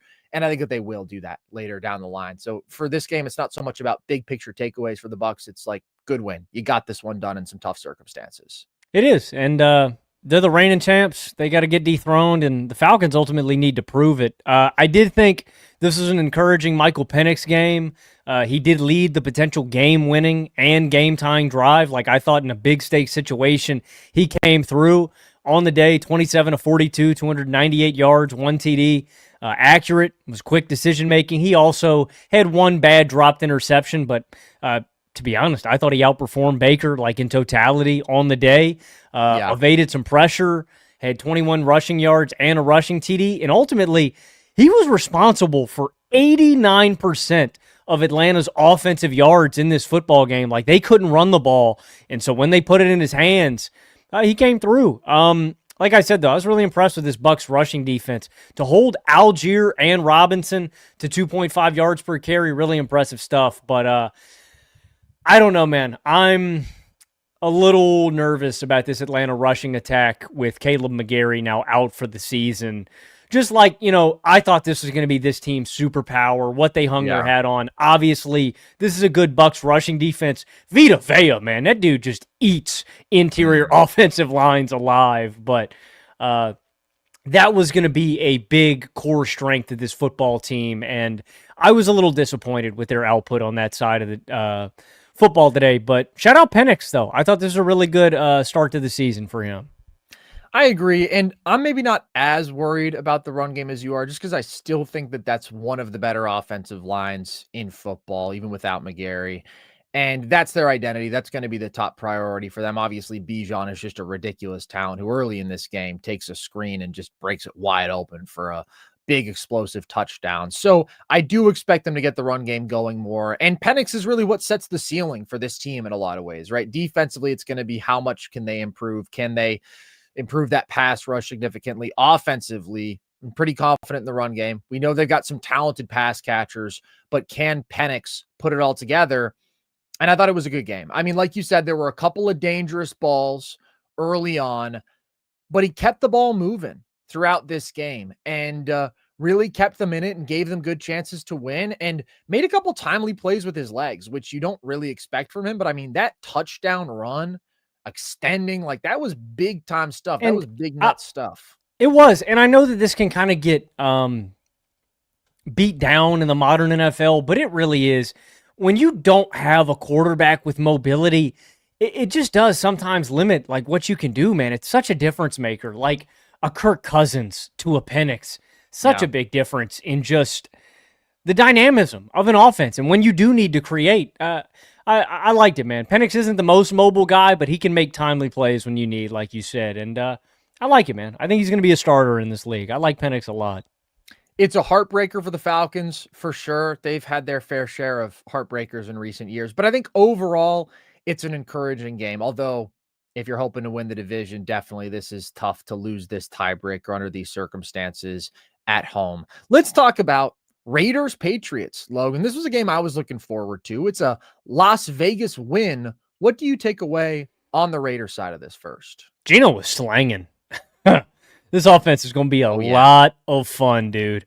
362 yards. I believe he had the most passing yards of any quarterback in week one. Until Josh Allen took the field. Oh, that's right. Yeah. Josh By the way, this is a crazy stat that I just saw. I'm still getting Josh Allen content as we're going, but he had the most fourth quarter passing yards ever in a win. He had 250 something passing yards in the fourth quarter. In the fourth? Yeah. Gulp and take that again, buddy. That's what Josh Allen just did on our TVs for all of us to see. Wow. Yeah. Josh was slinging it. So was Geno, man. Geno. Oh, those two together. Come on, Logan. Does it get any better? Geno Smith plushie. Josh Allen plushie. What else can you need in this life, man?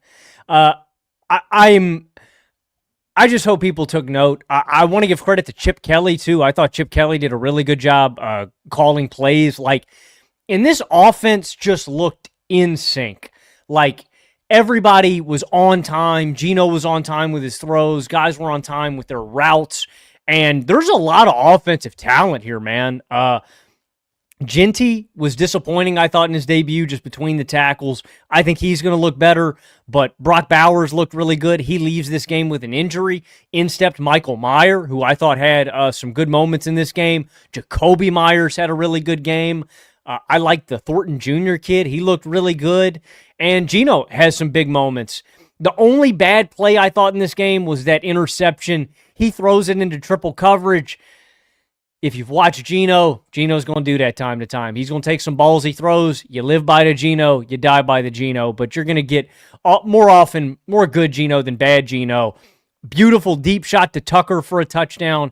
He has got a really nice threaded needle slant to Jacoby Myers between two Pats defenders, and he has got a big-time 4th-and-1 completion where he's rolling left, throwing back right to Meyer.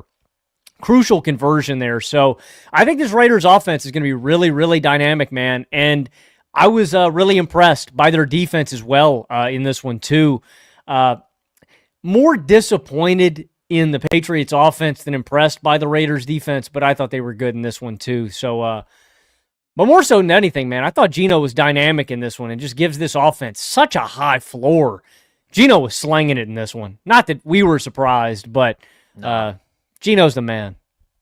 Geno, most completions of 20-plus yards today, 9 of them. Josh was second with 7. But yes, he is a big play hunter. I think that's a great thing. I love his aggression. I love his willingness to hang in there in the pocket, hang tough, and make those big-time throws into tight windows because he's got the arm strength to do it. He's got elite accuracy. And he can just play the quarterback position at a very high level because of that confidence and that aggression and that ability that he does have as a thrower of the football. I've been very high on this Raiders offense. I said I thought they were going to be a top 12 group. I could see them going even higher than that. And I think they're going to be a lot of fun. Like, Geno checks so many boxes at the quarterback position, as I just laid out. He's been so underappreciated because they had him in absolute football hell in Seattle. I think the narrative is going to change for him in a positive way this year as more people see what he can do in a competent offensive infrastructure, because the dude's an absolute dog, and he played like it today. And even though the Raiders' offensive line wasn't great today, like, Geno definitely faced some pressure. He took 4 sacks. It was still better than it has been for him because Seattle was so ridiculously bad. And, like, there's a couple of plays. There's 2 third-and-long plays early in this game. One of them leads to a touchdown. And on that one, the Patriots dialed up a blitz, and it was beautiful protection by the Raiders offensive line. And Geno had time to just hit a huge vertical shot to Tucker. That was a touchdown. And, like, just seeing him have that protection for a moment, it made me smile, Logan. It made me sing inside because I thought, sweet Geno hasn't had that. And now he's got it even for a moment. I think he elevates this offense. I really like Bowers and Myers as a pass catching duo. I think those two are going to put up numbers. You think about what Brock did last year, and Myers going over 1,000 yards with the quarterback play they had last year. Now you add Geno into the fold. I think those two are going to have heavy usage and some big time production. And it seems like Brock's going to be fine. I mean, he says he's fine. I think he just like tweaked his knees. So hopefully he's back out there as soon as possible. And then I definitely think they're going to get Genty going more. He was pretty bottled up in this game. I actually thought New England's defensive front played quite well. I thought that was the strong point of their performance, but Genty's a special talent. He's basically as complete a running back talent as you can have. And so I think this is going to be a really balanced offense where they've got good play calling. They've got a really good quarterback. They've got a really good running back. They've got some good receiving talent. And I think they have playoff upside because of that. Like, you can't really undervalue that stuff.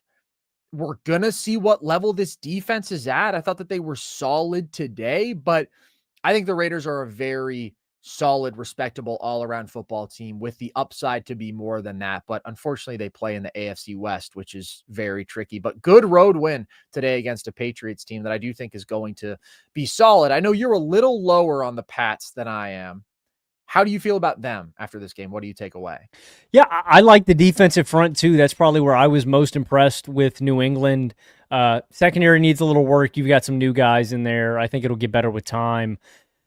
I didn't like their offensive performance today, and it wasn't really Drake May. I thought May was up and down. He's got a really bad interception in this game, a bad overthrow under pressure to Diggs, but he connected on some big plays out of play action and some big shot plays.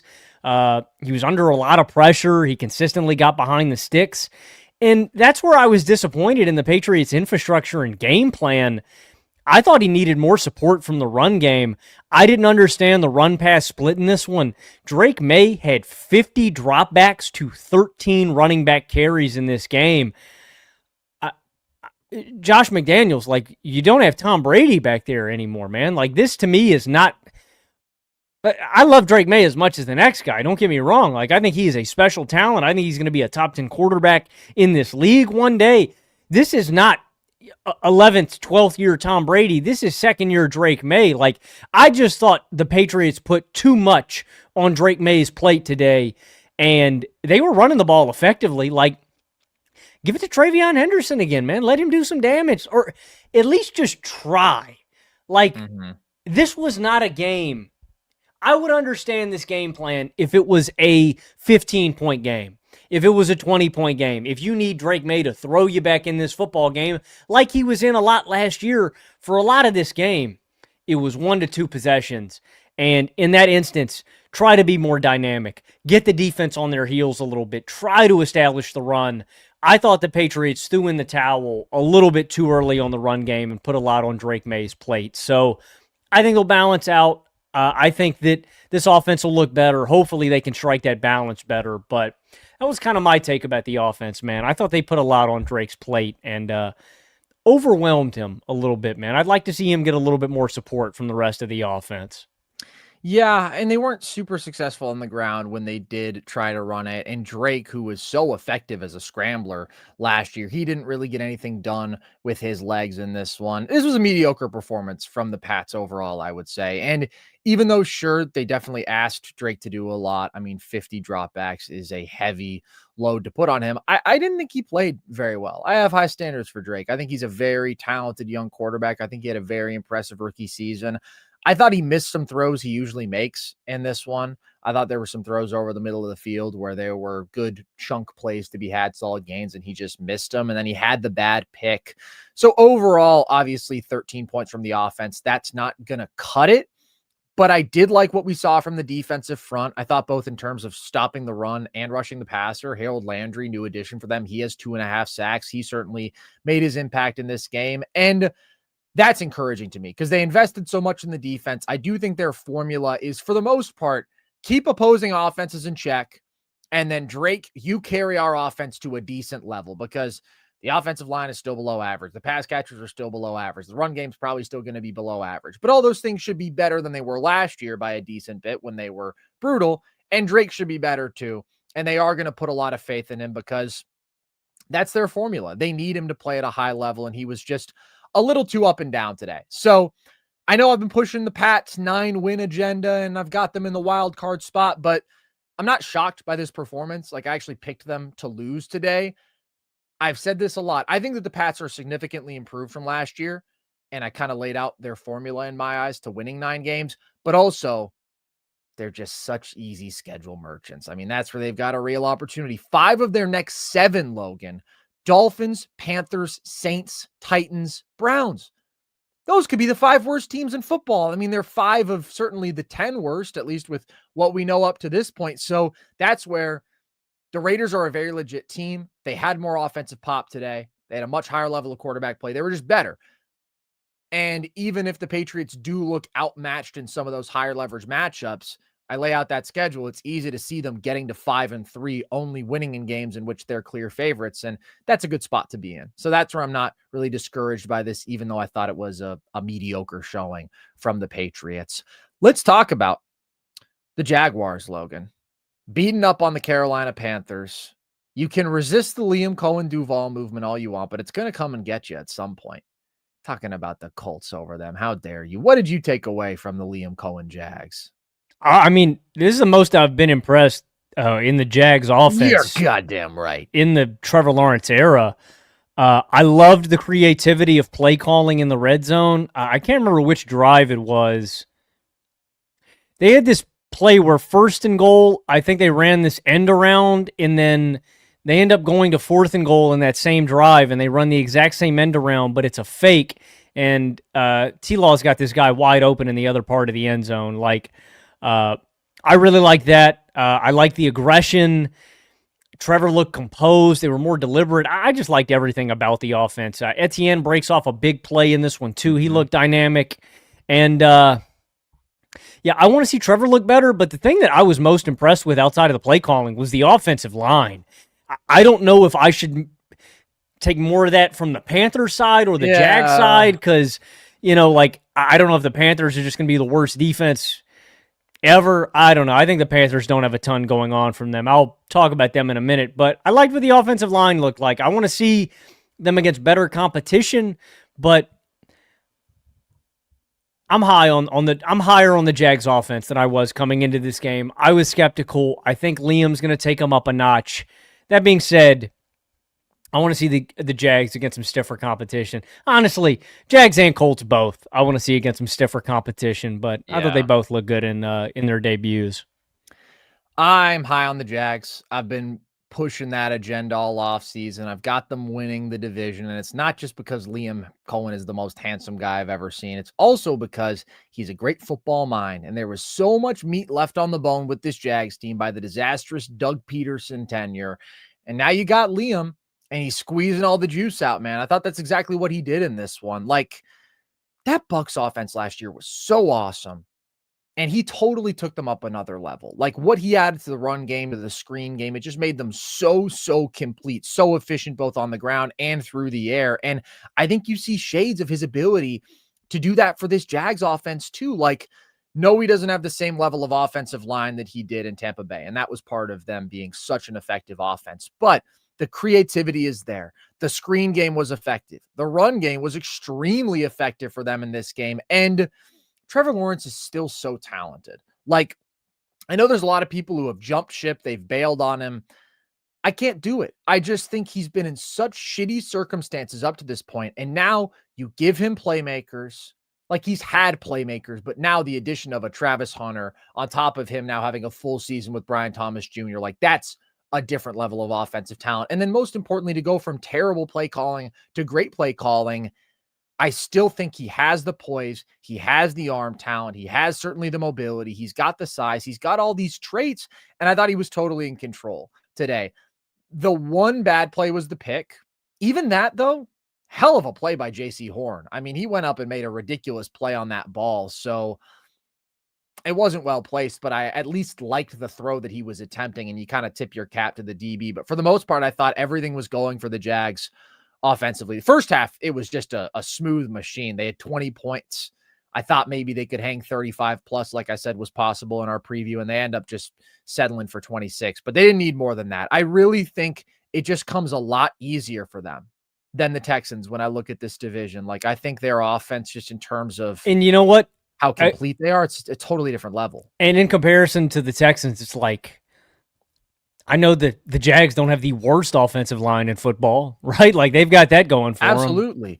And it's just like, some offenses make life easy on their quarterbacks. Some offenses make life hard on their quarterbacks. I think the Jags have gotten to a place, and this was incomprehensible years ago, even last year, where they are actually making life easier on Trevor Lawrence. And I think the Texans have CJ Stroud in a constant hell simulator where he's running around for his life. I mean, he's running the Geno Smith simulator, which he basically was already doing last year, but now he's going to do it again this year.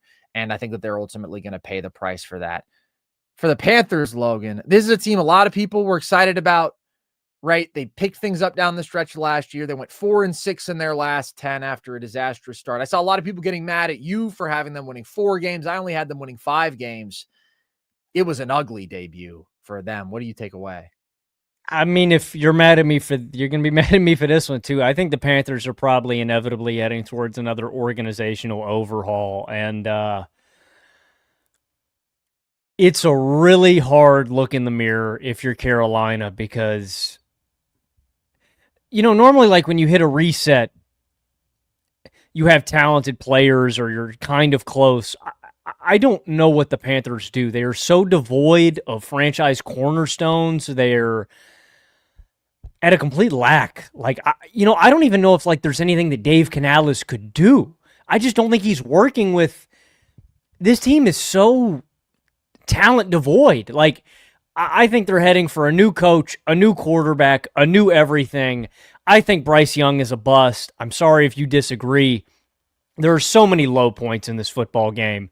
Completely underthrows Hunter Renfrow on a wide open corner route that is like a gift play that you make if you're a quarterback. You're just going to drop that ball in there every time. Throws a really bad interception into triple coverage. There is a sack from a weak side blitzing corner that he never sees. And as a right-handed quarterback, you got to pick him up and you got to step up in the pocket and avoid that play. The way Bryce Young gets hit on that play, he clearly never sees him. I think Bryce Young lacks elite physical. Oh, actually, there's one play that I completely forgot to bring up. The throwing the ball away on 4th and 1 in the red zone. Dude, Bryce, that's a rookie mistake. Bryce, you only get the 4 downs, buddy. That's a mistake that I would excuse if it was Cam Ward today. You know what I mean? All right, dude. First game, I get it. We're in year 3 with Bryce. It's inexcusable. And so Bryce has always lacked the elite physical traits, the height, the speed, the arm talent. I also think he lacks great feel. And when you're working from both of those deficits, I just don't think he's cut out to be a starter in the NFL. I think Bryce Young is like Kenny Pickett.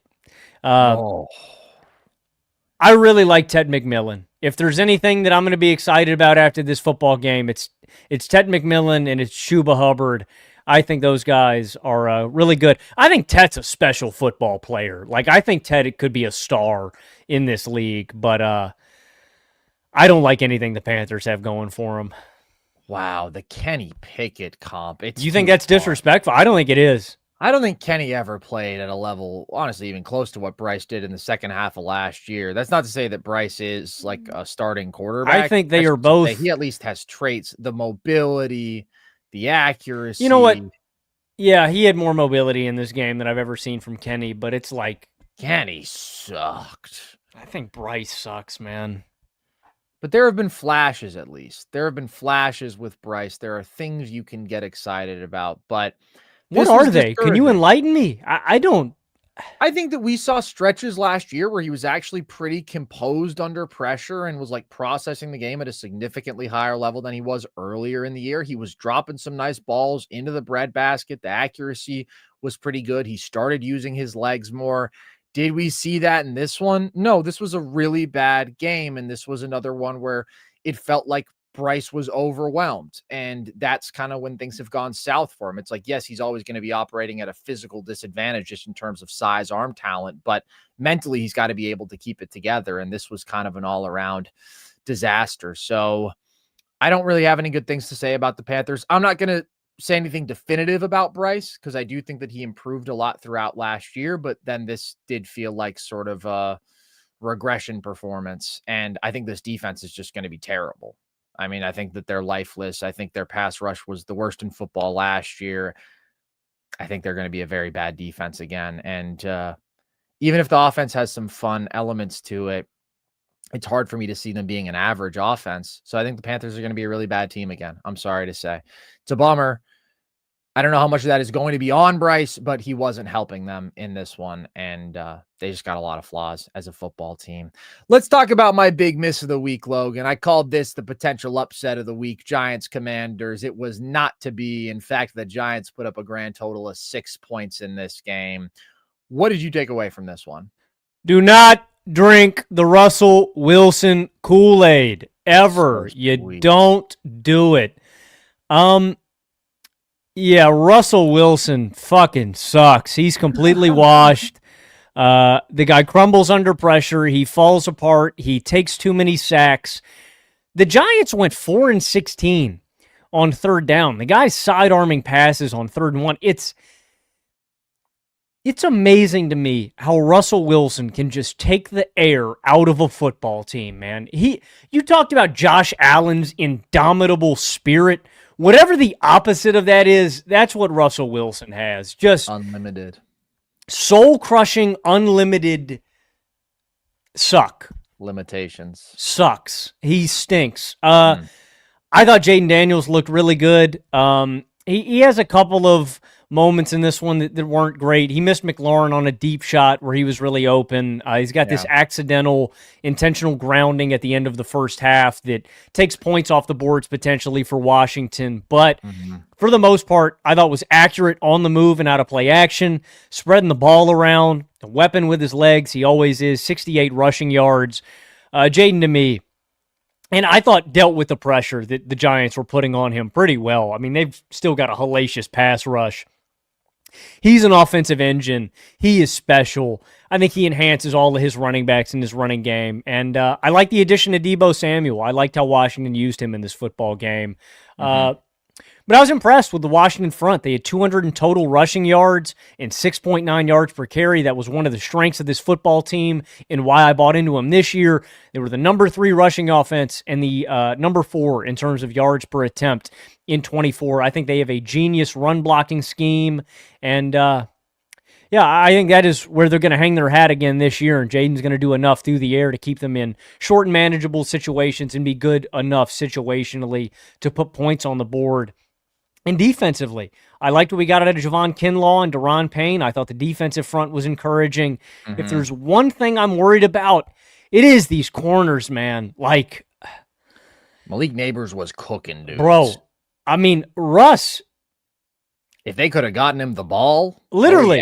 If Russ could have just thrown a ball, like a 50-50 jump ball to Neighbors every play, maybe they could have put up some points in this game.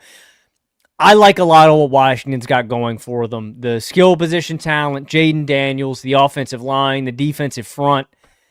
I'm nervous about the back end of this defense and this secondary. That is still, to me, the glaring red flag about this team. But good first win against the Giants. All that being said, I do think the Giants are bottom feeders, and I think it is an inevitability that they turn to Jackson Dart at some point, and probably soon.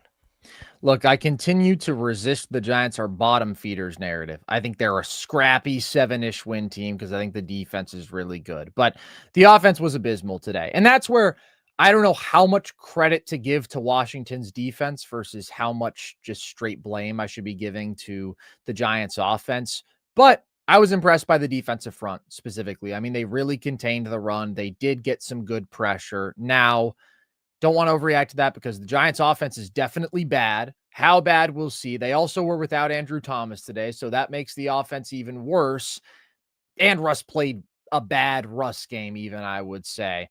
But good stuff from the defensive front. And then offensively, like, you pretty much know what you're getting from Washington. This wasn't their most explosive game. I do think they missed on some potential big plays downfield. That would be my one criticism of Jaden. There were just like a few spots where he slightly overthrew a receiver. They were a tad out of sync, but they're just so tough to cover. And like, they use Deebo a lot and they use Deebo effectively. And they were kind of doing the Swiss Army knife thing with him that makes him effective, being able to line him up in so many different spots, use him as a runner at times. So good game for him, encouraging debut. JCM had a big day.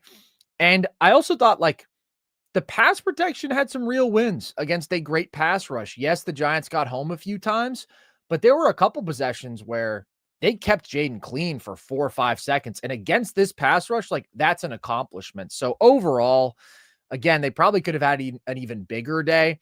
And even though I thought Jaden did miss some big opportunities downfield, he was great with his legs. He was finding stuff underneath versus zone. That's going to be really the big thing for him this whole season, right? I just think he's going to see a lot less man. He was so effective versus man last year. It allows him more opportunities to scramble. Like teams are going to make him think, probably dink and dime a little bit more underneath versus zone, but he was pretty good at that.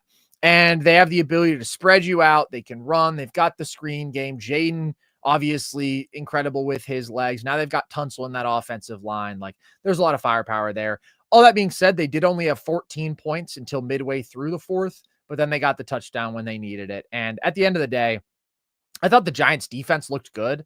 Like they did have some big timely sacks. I mean, Brian Burns had 2 sacks on one drive at one point. He is a monster, and with Abdul Carter and with Dexter Lawrence and with Thibodeau, like so much talent there. And I actually thought their defense kept giving them chances in this game and keeping them in this game. Like you hold Washington to 21 points, that's a win. That's a team you expect to average 28, 29.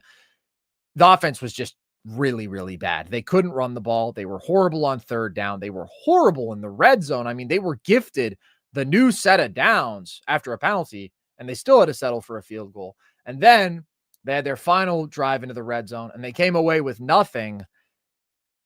It was bad, man. I do think that Neighbors is a straight-up playmaker. I think he was burning people today. But to get him the ball, you've got to do two things. You have to be able to protect for your quarterback, and your quarterback has to be able to make the throw.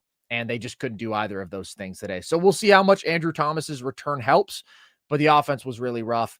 I think the defense is going to keep the Giants in games throughout the year, and it's just going to come down to, Russ, can you be capable? Offensive line, can you be capable? And then they've got a chance to pull off a couple sneaky upsets like I was hoping maybe they could do today with my pick, but they did not. The offense just never reached the level that was close to necessary. Carson. Yeah.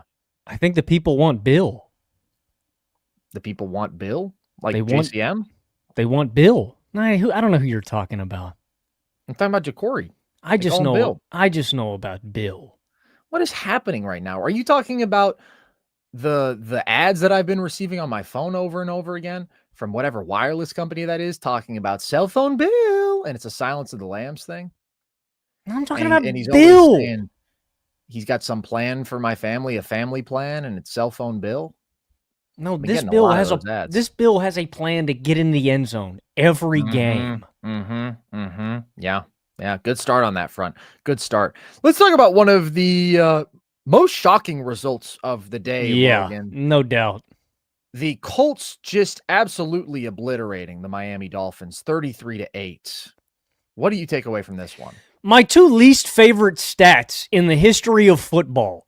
The only quarterback who has attempted 1,000 or more passes in NFL history without throwing a pick six is Mitch Trubisky. Ugh. The only quarterback since 1991 to score on all of his drives in a football game is Daniel Jones. Wow. He accomplished that today. 7 of 7 on drives. Nobody else has done that. They said that on Red Zone. Not Brady, not Peyton, not Breeze. Josh Allen did it. Josh Allen did in the 2021 playoffs against the Patriots. Maybe they didn't count because it was a playoff game. Maybe it was just regular season. But yeah. Daniel freaking Jones. I'm going to be honest, though. This was the game that made me respect Daniel Jones. 22 of 27, 298 yards, 3 TDs. I do want to just tip my cap to Shane Steichen. I thought it was a phenomenal game plan, simple decision-making, quick hitters, checkdowns, spreading the offense out. They got great blocking up front. But I do got to give credit to Daniel Jones. He was accurate. He throws a dime to Alec Pierce between 2 defenders. He's got multiple great shots to Michael Pittman. He was on time, and he was confident. The play that really blew my mind was the Matt Judon hit. He ate that hit from Judon, and he stood right back up, and he stared him down in the face like, I don't know, man. Normally when I think of Daniel Jones, I think of a guy who's scared. Daniel didn't look like that today, and I was impressed. That being said, he was playing with a lead. I want to see him do it under pressure, but he played a really controlled football game. The Colts had 3 drives of 14 or more plays in this game. 9 minutes, 8 minutes, in 6 minutes and 50 seconds. They dominated time of possession 38-21 in this game, and they won the turnover battle 0-3. Obviously, not every game is going to go this way. They're going to need Daniel to throw them and win them some games, but it was a nice, clean, controlled football game from Daniel Jones, and frankly, one of the best I've seen him play in this career. So I think this is an optimal situation in terms of personnel and play calling. What I would compare it to, I think it's like Darnold with the Vikings. I think he's got good receipt. Obviously not to that extent. I think the Vikings is like the ideal QB situation, but yeah, he's got good personnel. He's got a good play caller. He's got good protection up front, and I think Shane Steichen can maximize Daniel Jones in this situation. Are you predicting a full-on redemption arc? Is that what I'm hearing? Logan Camden, Daniel Jones propaganda? I think if there was a team and a player I was most wrong about in the preseason, it was the Indianapolis Colts, and I think this could be a team that I expected to win 5 games. I think they could win closer to 9. Yeah, I don't think that's crazy to say. And honestly, even when we were doing our preview stuff for the Colts, I felt like maybe I was underselling them because you think about what they pulled off last year, and they won 8 games with some of the worst quarterback play in football. So even if they were going to again have some of the worst quarterback play in football, like there is a stability they have in the trenches, like a level of competent all-around football talent here that probably means they're not going to bottom out. I was pissed at them for deciding to start Daniel Jones. I kind of went on a rant about it, and I was like, why would you take a known bad over a kind of more unknown, probably bad, maybe something more in Anthony Richardson?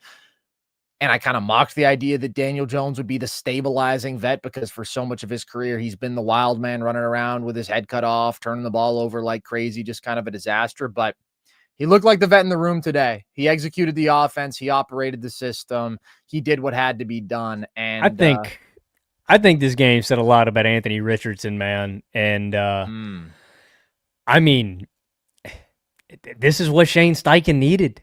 You know, like he needed Daniel Jones. That's wild to me.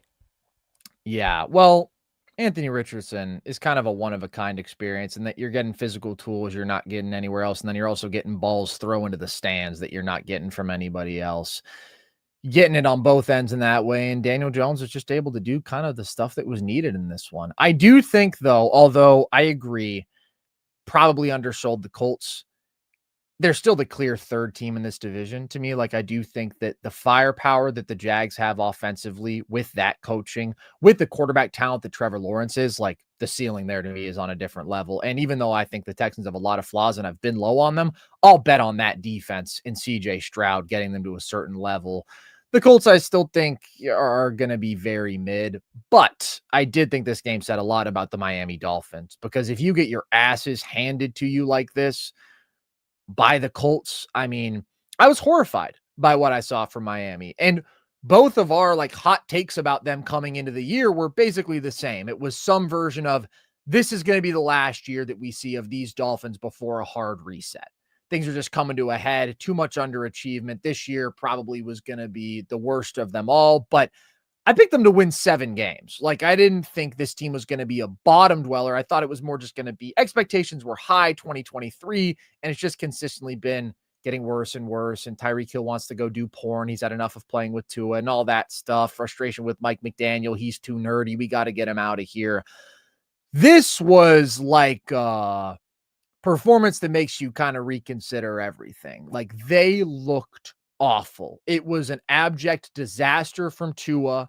3 turnovers. The pick that he threw on 3rd down right to Latu was absolutely atrocious. Worst pick of the season so far. Congratulations to Tua. I thought this offense was going to have a bounce back season. Not to 2023 level, certainly, but I talked about, I think this could be a fringe top 10 kind of offense because McDaniel's a good play caller, right? They've still got a lot of speed there. They've got the Hill Waddle tandem. And when Tua's operating this offense, he is much more capable than the alternatives, even though I've never been a Tua guy. I've always been a critic of his. Nothing about this offense was capable today. Nothing about this offense worked. Nothing about this offense bounced back. It was horrible. Defensively, they just got marched on as well. Like, this felt like a will-breaking performance. This felt like a culture-breaking performance. And I do feel like that's where this team is at right now. And I've been a Mike McDaniel defender just because I think if you look at 2023, first of all, I mean, they really did assemble the right kind of personnel, and that they just built the fastest offense you've ever seen. Like, Raheem Mostert was not going to have 20 touchdowns in any offense other than that one, but he could. And they built the fastest receiving tandem, and there was so much creativity and so much creative use of motion and all this stuff. And I just thought that Mike McDaniel got the absolute most out of Tua, because I don't think that Tua has ever been very good. I think he's always had some major limitations. McDaniel was able to work around that to engineer an elite offense. And so I've always given him his credit for that. But just when you see a team fold up and melt down like this, like, it does raise major questions about if he has the head coach temperament, or if Mike McDaniel should just always be maybe the smartest guy in the room in terms of literal football intelligence, drawing up your plays, but not the guy who is setting the tone, not the guy who is the leader of men. Yeah. Maybe he should just be an OC. Because this team has just gone down and down and downhill, and this was an absolute low point for them. I completely agree. I think they're going to reach a boiling point. I think Tyreek gets traded. I think Mike McDaniel gets fired. Yeah. Miami posted their fewest yards in a half in the first half of this game since 1991. Miami's defense got absolutely no pressure, and the 3 Tua turnovers, all of them were ugly. An absolutely incredible overthrow to Tyreek Hill. Like, maybe Mike Evans catches that ball. Maybe. I don't know, man. Give him another 7 inches. Ball just gets punched out from behind, and he knows he's getting tackled. That's what I didn't understand. I was like, Tua, just tuck the football, man. And literally never saw Latu. Those are the worst kind of interceptions when they drop a D lineman into coverage. And then, you have Tyreek blowing up on the sideline. Like, I think we're heading for something potentially volatile, ugly, disastrous, and I think it could happen mid-season. I don't even know if they're going to make it through this year, man. I think this could be like the circus of the NFL this year. It's ridiculous, and having Tyreek Hill in there does not help. We'll see. They've got 3 divisional games coming up. Play the Patriots, travel to Buffalo, play the Jets. Season could be done by week 5. I mean, if you lose 3 divisional games, it's brutal. And I don't know. It feels like they're a clear underdog to the Patriots and the Jets right now. Those teams have shown competence. So we'll see. But this doesn't feel like the team that is emotionally poised for a bounce back. This doesn't feel like the team that's going to rally. This feels like the team that's kind of going to just fade away.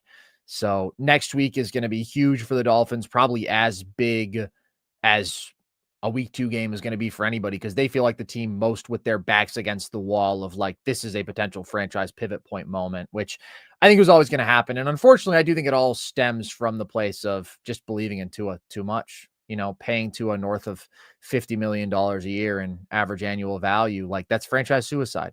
You just can't do it. You just can't do it for a quarterback who is so limited in terms of arm talent, who is so limited in terms of mobility and creating out of structure, and who is so prone to these boneheaded what the fuck happened performances. And every time he faces a good defense, he sucks. And every time he plays in cold weather, he sucks. And every time he plays in a big game, he sucks. And we know he has all these hardcore limitations, and let's throw him $50 million and proclaim him the quarterback. But he led the league in passing yards. That's got to mean something, right? Yeah, and so did Steve Berline. And you know what? I won't even disrespect Steve Berline with that comparison. But really, really brutal scene in Miami. Almost a brutal scene for the Cincinnati Bengals, but they do escape with a win thanks to some courtesies of the Browns kicker. What do you take away from this game, Logan? Yeah, that was the most Cleveland Browns game I've ever watched in my life. I mean, just the false hope, they're going to do it, and then they sold it. Schmidt missed an extra point and missed a chip shot field goal. The Bengals offense was horrible. They had 5 3-and-outs. I think they had 7 net yards in the second half. Chase Brown had 2 yards per carry. Burrow notched 113 yards on 14 of 23 passing. It's like every Browns game I've ever watched. The defense came up crucial. They gave them opportunity after opportunity, and then the offense sold it. Myles Garrett has back-to-back big-time sacks on Joe Burrow, and then the defensive line stops him to get another opportunity. Blown it. Flacco hits Cedric Tillman in his hands. One of the worst drops I've ever seen. Interception. Like, it's every Browns game I've ever watched, and I think the Bengals are bad. Like, the Bengals are legitimately bad. I think the Browns defense is going to be good, and they're going to give people fits all year long, kind of similarly to what you were saying about the Giants. I think it's going to be, can Flacco and this offense put enough together to win games? Not my favorite formula, I'll say that, but this is an ugly game from Cincinnati, man. They should feel very lucky that they escaped with a win in this one. The Browns let them off the hook. Yeah, they looked awful. I mean, they just flat out got outplayed. And like you said, the offense was a disaster in the second half. I thought they had 2 net yards. Maybe it was 7, but whether it's 2 or it's 7, unbelievably ugly stuff from a team that hangs their hat on their offense. They couldn't run the ball. They had no big passing plays all day. Give the Browns credit defense. They got pressure. Myles Garrett had a monster game. He is unbelievable, dude. I think that when we talk about who is the best football player in the world, everybody always wants to go to the quarterbacks first. I think Myles Garrett has such a great case for being the best football player on the planet. Not the most valuable, because that's always going to be one of these all-time great quarterbacks, but man, he is just one of a kind. And like the Bengals offense, they had a couple near misses, but they just totally stagnated. They were more than outgained by double by the Cleveland Browns. So I give Cleveland credit because Myles Garrett's a monster. The coverage was tight. They kept everything underneath, but like, come on, man. For you to have 2 to 7 yards of offense in a half, like week one, you're supposed to be, people have been telling me you're a Super Bowl contender and you're in a heated battle with the Cleveland Browns. Dude, that's why it was so funny. I can't remember who it was. One of the analysts or commentators said after the fact, like, well, the Bengals have had some slow starts, but not this year. I was like, really? I think this is a pretty fucking slow start, man. They look terrible.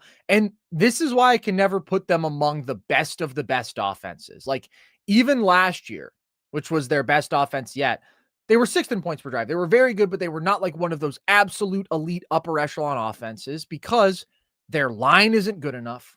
Their run game isn't good enough, and they don't have a Lamar, Josh, superhero, offensive engine, insane dual threat, never takes sacks, creates out of structure, can run around for 6 seconds, make something insane happen at quarterback. Like, as good as Burrow is, he's not that. There's a tier gap between Josh and Lamar and Burrow to me because of that creation ability.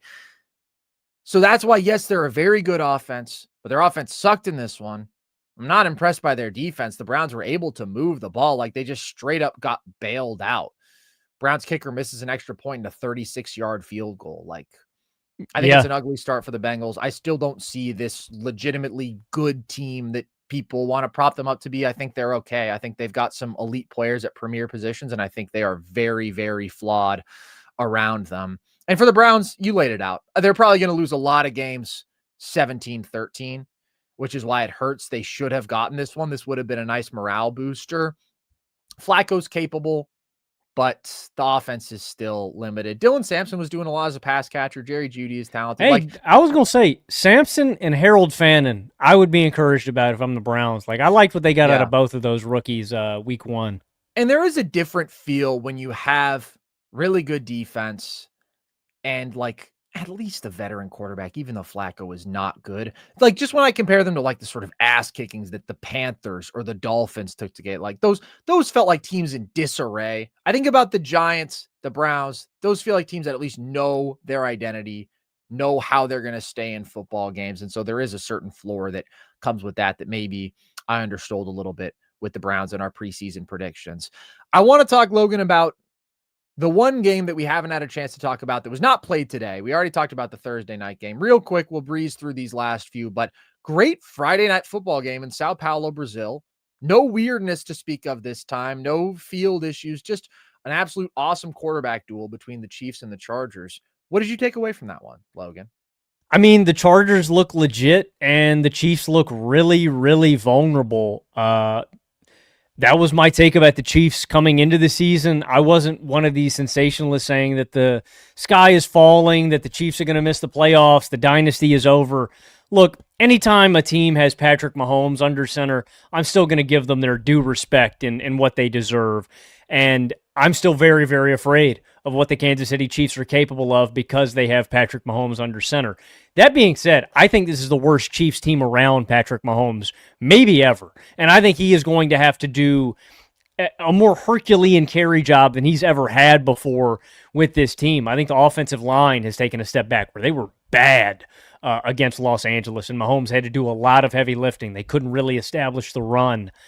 The passing attack lacked a lot of dynamism.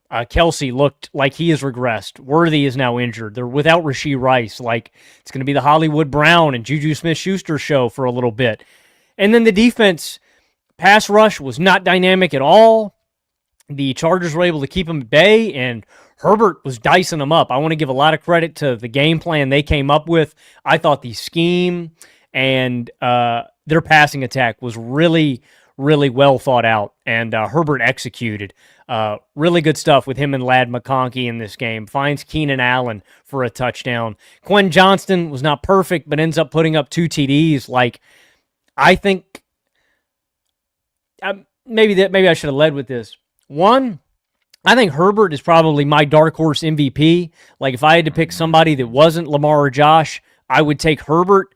And I think the Chargers could very well win the AFC West, man. I think they are good enough. I think this defense is talented enough.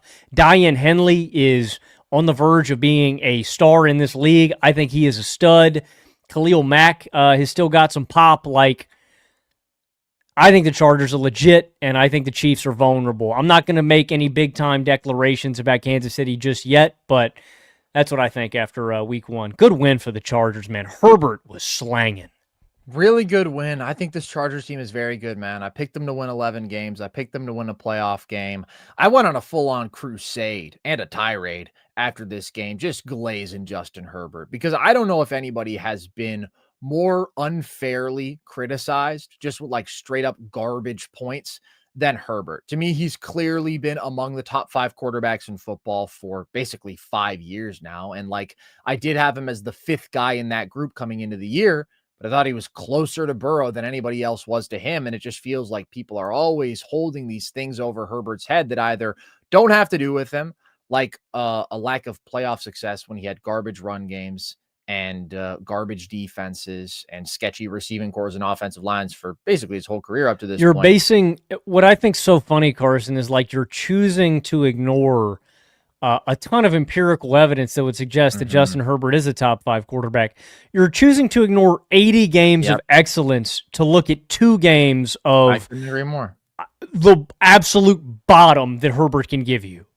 It's the craziest thing in sports to me, the overvaluing of super small sample size playoff performance in the NFL. When a guy shows you for 80 games, he's elite, he's among the best of the best, why you would ever value 6 to 8 quarters of football over that truly boggles my mind. But this was one of the best games of Herbert's career. I mean, he just has like every elite trait physically and mentally from a quarterback. So yes, he's one of the absolute best of the best. And I like that they open it up more, man. I mean, you highlighted this in our preview for this game, hoping that they just let him do more through the air. I think this is the best group of receivers that he's had.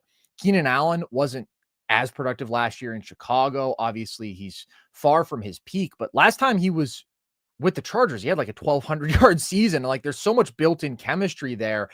He is elevated by Herbert. Ladd is a stud. Quentin Johnston looked the best that he's looked in his career, I would say.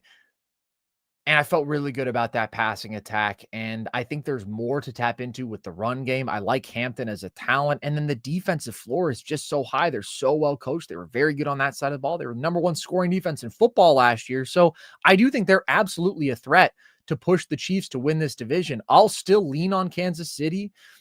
I wonder if some of the concerns with them are getting a little bit overblown. Although I will say, like, the defensive regression you have to acknowledge, because they went from elite top of the line defense in 2023. That's the biggest reason they won the Super Bowl. It was we're probably the best defense in the league, and then we have Patrick Mahomes, to last year, we're a solid defense, but offensively, like, we are relying on that side of the ball more. And they had this sort of grinded out. It wasn't always super pretty sexy, but they were a very effective offense and just a more solid defense. And now they've lost even a little more defensive talent. So that's what to watch out for with the offense. I can't really be that concerned. Obviously, not having Rashee Rice for 6 weeks sucks.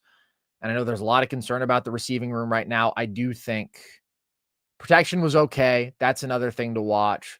I think the group of receivers that they have at full strength this year will actually be better than what it's been in recent years. And Patrick Mahomes is going to do his thing. I thought he played a really good game. I mean, Herbert outdueled him. Herbert was nuts, but I thought Mahomes did a good job, all things considered, and made some big improbable plays as he does. But the Chargers are a very complete football team. If they had Slater, Logan, I might even be throwing them out there as a dark horse Super Bowl caliber team. If they were that solid in the trenches offensively too, I'd be all in. I'm still very in, because Herbert is that dude. Harbaugh is that dude. This defense is really good. The pass catchers are better. The running back talent is better.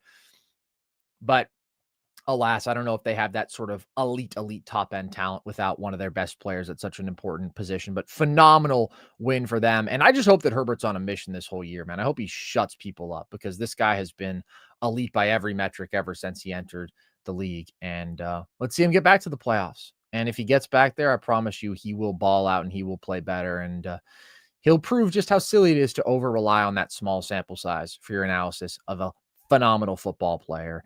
Let's really cruise through these last few games, Logan. Broncos-Titans, I think the most notable thing here, we saw the number 1 overall pick play, Cam Ward.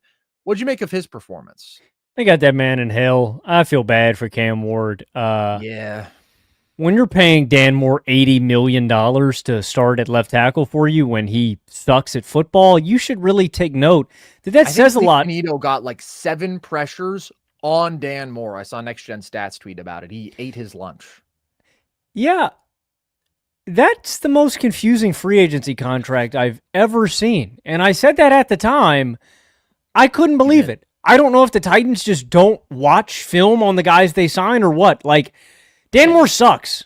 I thought he was the worst starting tackle in the league. And it's funny because the Titans actually had the other worst guy, Nicholas Petit-Frere. He actually doesn't have a job now because he's that bad, but now they subbed him in with another bad one. Dan Moore got hurt. The offensive line didn't get better. Yeah, I felt incredibly bad for the Titans defense and for Cam Ward because the Titans defense came up big on a 4th and 1. They stopped the Broncos short of a first down marker. Sweat broke through to push Nix back on a QB sneak. And then later, after the offense didn't come up for them on that one, they had this bullshit unnecessary roughness penalty on Jeffrey Simmons after the Titans got the stop. Like, soul-crushing. And for a defense to come up every single time to not get that opportunity. I mean, the Broncos were trying to practically give this game away. My take for Denver is, shocker, Bo Nix still holds the Denver Broncos back. Like, cook. I mean, dude, like, what else can I say? Bo Nix, both of his interceptions, and this is what really doesn't make sense to me about his picks, were both versus zone. The deep ball to Courtland Sutton. McCreary doesn't move. Like, he just steps up. Bo throws that ball right to McCreary, and I get it. That one I can excuse more than the other one. Courtland Sutton is a jump ball guy. Mm-hmm. He's one of the best difficult catch guys in football. I'm okay with him throwing that ball up to him, okay? The other one made no sense. And Bo was doing this. Carson, I don't know if you felt some type of way about this. I couldn't figure out if it was a part of the game plan call or if Bo was doing this on his own. Bo has this tendency to, like, turn his back and roll out. And I don't know if that's something that Bo does because he's afraid of pressure or if that's a part of the play call. I think that's scheme to sell play action usually. He did it a bunch. But what didn't make sense to me was on that play where he threw the second pick, he rolled out left and then threw back across his body to the right side of the field. You never do that. Like, maybe you can get away with that if you're Josh Allen, if you're Lamar Jackson. 90% of the time, that's going to be an interception. It is a cardinal sin at the quarterback position. He throws an ugly interception. I think it was on an attempt to Troy Franklin. And then he's got an ugly fumble loss on a sack. Like, the Broncos are loaded. I think they've got an elite offensive line. I think they have an elite defense, heavy on the defense. Solid running game, solid skill position talent. Like, Bo Nix just puts a hard ceiling on what this team can do. He's just jittery, man. Like, that's the word I would use. Like, I just don't feel stable or comfortable with Bo Nix. I have this sinking feeling in my soul when I watch Bo Nix play that something catastrophically bad is about to happen, and it is unavoidable. So he's the hard limiter. I'm sorry. Like, Denver, you are A-plus, top-notch in so many areas of your football team, and the one area where you're like a D is your quarterback. And unfortunately, it's the most important position in football. So a completely unconvincing win against the Titans here for Denver. I agree completely. And this is why you and I both, we were skeptical on the Denver contender hype. Neither of us had them in our top 10 contenders. I had them as a first round exit in the playoffs. But you watch a game like this and like it does make me think, man, the Raiders, they win one of these head-to-heads. Like, you've got an elite quarterback, or maybe I shouldn't say elite, a top 10 quarterback in Geno Smith, a very good quarterback, and you've got a very good offense. How solid can your defense be to make you overall the more complete team? Just because, like, I do think that Bo Nix really does limit this team in a lot of ways. I thought he was horrific today. I think that he has consistently really, really struggled under pressure. Like, if you were to lay out what's Bo's best trait, I actually think it's his mobility. And I think it's pretty clearly his mobility. But even that, he's just like pretty good as a scrambler. He's pretty good as a mover. But when it comes to decision-making, dealing with pressure, arm talent, there's just a lot of stuff. He looked like last year, right? He looked like it looked like a rookie again, and he's such a predictable year 2 regression guy. A lot of people have been hitting the Mac Jones comp. Look, I don't know if I'll take it that far. I do think that Bo at least has an ability to move that sets him apart from a Mac. But I do think a lot of people need to understand how great the offensive line is, how great the play calling was from Sean Payton. First of all, how bad Bo was for a lot. Also, of his his numbers are fake, man. So many people base their evaluation on Bo on his stats, and it's like the stats aren't. They would indicate that he was a lot better than he actually was in some of those games, man. Especially like some of the just like straight up touchdown numbers, where he did have some big touchdown games towards the home stretch of the year, but he's one of the worst quarterbacks under pressure statistically. And yeah, the Broncos got to the playoffs. They got there because they had an amazing defense. They're going to have an amazing defense again this year. I think that could get them to the playoffs again, but I do worry about having a shaky quarterback like Bo, because totally could have given this game away. But the Broncos defense was great, as they are. Also, I will say a dimension to this Broncos offense that you do have to like, just the playmaking backfield duo now of Harvey and Dobbins. That's running back talent they didn't have last year. And both those guys had some moments in this one. So like, I'm not going to bail on the Broncos. I think they're a very talented team, but Bo is the reason that I can't put them higher than where I have them. I am bummed for Cam and the Titans just because they really could have won this game and they really didn't because of self-inflicted errors. Like the Jeffrey Simmons unnecessary roughness, dude. If I were a Titans fan, I don't know what I would have done, Logan, but I wouldn't have been happy about it. Like that is the worst shit. There's not a worse time for a penalty in football when you have successfully stopped the offense. It is third down. You're getting off the field and then you do something after the play that resets the downs, especially when obviously you're trying to stop the clock and finally get the ball back, but just backbreaking and like a sign of a lack of discipline. But it was so much shit down the stretch. I mean, Cam threw some fucking balls, man. He put some balls on a line under some pressure, kept just ripping up the seam. And I thought had some real zip. I mean, the release is so quick and the placement was pretty damn good. And he was testing tight windows, and there were a lot of balls that hit receivers in the hands, and they didn't come down with them. I couldn't call them all drops, but there were some outright drops. Ridley had a big drop, and it's like, you got to make that play, buddy, in this spot. I understand the stat sheet for him is not going to look good. Stats lie all the time in football, man. At the end of the day, no matter how good the throw you make is, somebody's got to catch it, and somebody's got to block for you. And I thought Cam Ward was terribly let down in a lot of those areas, facing a great defense, but the creation, the arm talent, the release, the aggression, the poise overall, I thought he played pretty well. There were a couple things. I mean, the sack that he took that took them out of field goal range after they had the Denver turnover on the muffed punt, that was backbreaking because like there's no reason for you to not take the lead in the game at that point. That is just like the ultimate rookie trying to make too much happen. And then the last play of the game, fourth down, he took his nonchalant bit too far where he's just like standing in the pocket, totally posted. And it's like, buddy, there's pressure coming hot off the right side. Like you should be able to see it. And he just kind of stood there and then ended up getting strip sacked basically, or got the ball batted down. Like there were a couple moments, but overall this dude is in hell. And that's why the Titans are going to suck this year. I also saw Brett Coleman highlighted a play where they were running a wide receiver screen.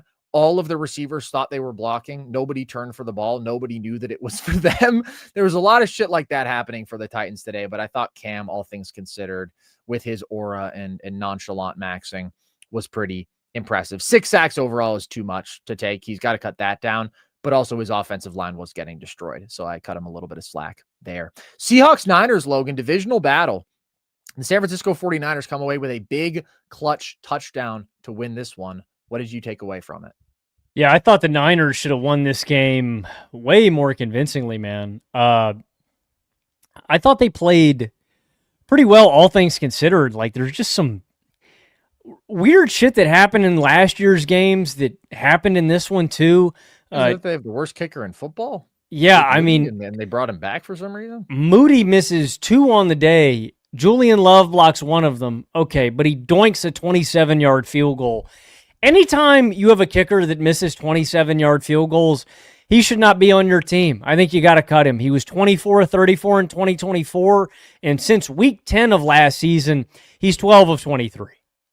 I don't know why they felt the need to 50%. It's a great basketball player. Yeah, great basketball player. You got to just cut him loose. I don't know why they ran this experiment back. Like, you guys had enough of a sample size last year, and he cost you enough games. That was stupid. I think it's 100% just because they spent a third-round pick on him, and it's classic sunken cost fallacy, Logan. They can't just admit, wow, what a terrible pick that was. It is actually insane, though, to take a kicker that highly and be that terrible. I wonder, I was going to look this up, but I forgot. When the last time a kicker Aguayo made 70% of their field goals? No, I wasn't going to say that. Aguayo was also a terrible reach and a miss. But to make 70% of your field goals over an entire season in today's NFL, that's horrific.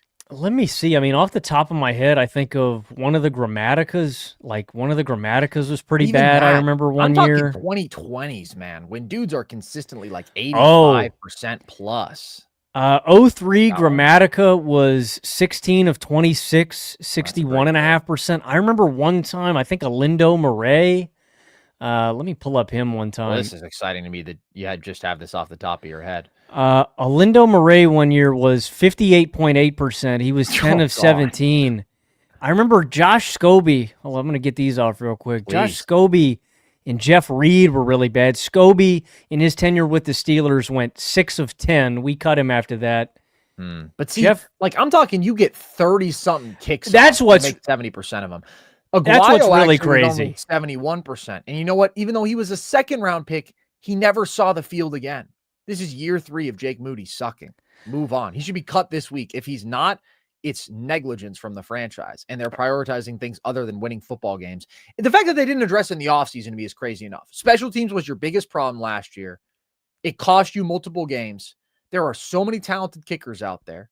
Everybody seems to be able to find them off the scrap heap. The Bills just found Matt Prater, added him. Hopefully he keeps his job. I don't need to see Tyler Bass out there. It's crazy to me that you would just not address that. And at all. It almost cost them this game. Almost did. I mean, what else almost cost them this game? Purdy throws 2 ugly interceptions. I thought Purdy played a damn good football game, but those 2 interceptions could have cost them. Also, and again, that's why I think the Niners should have won this game by a landslide. The other thing, big play in this game, 4th and 3 early on. Stout, number 20, gets a defensive pass interference on a potential Cup touchdown.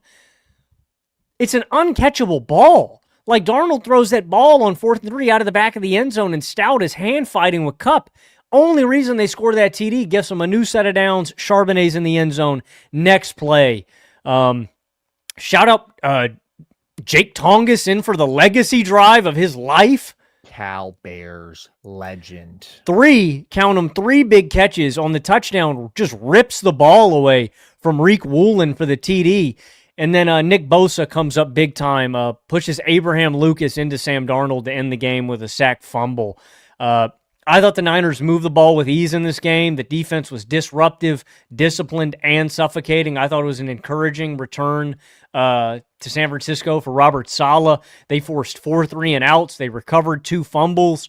You're hoping, if you're a Niners fan, that Kittle and Jennings can come back healthy. But I thought they should have won this game by more, man. But mistakes that you can clean up. Purdy can play cleaner football. Again, I thought outside of that had a really good game, and then just Can Moody, dude. What the hell are you waiting on, San Francisco? Yeah, I totally agree.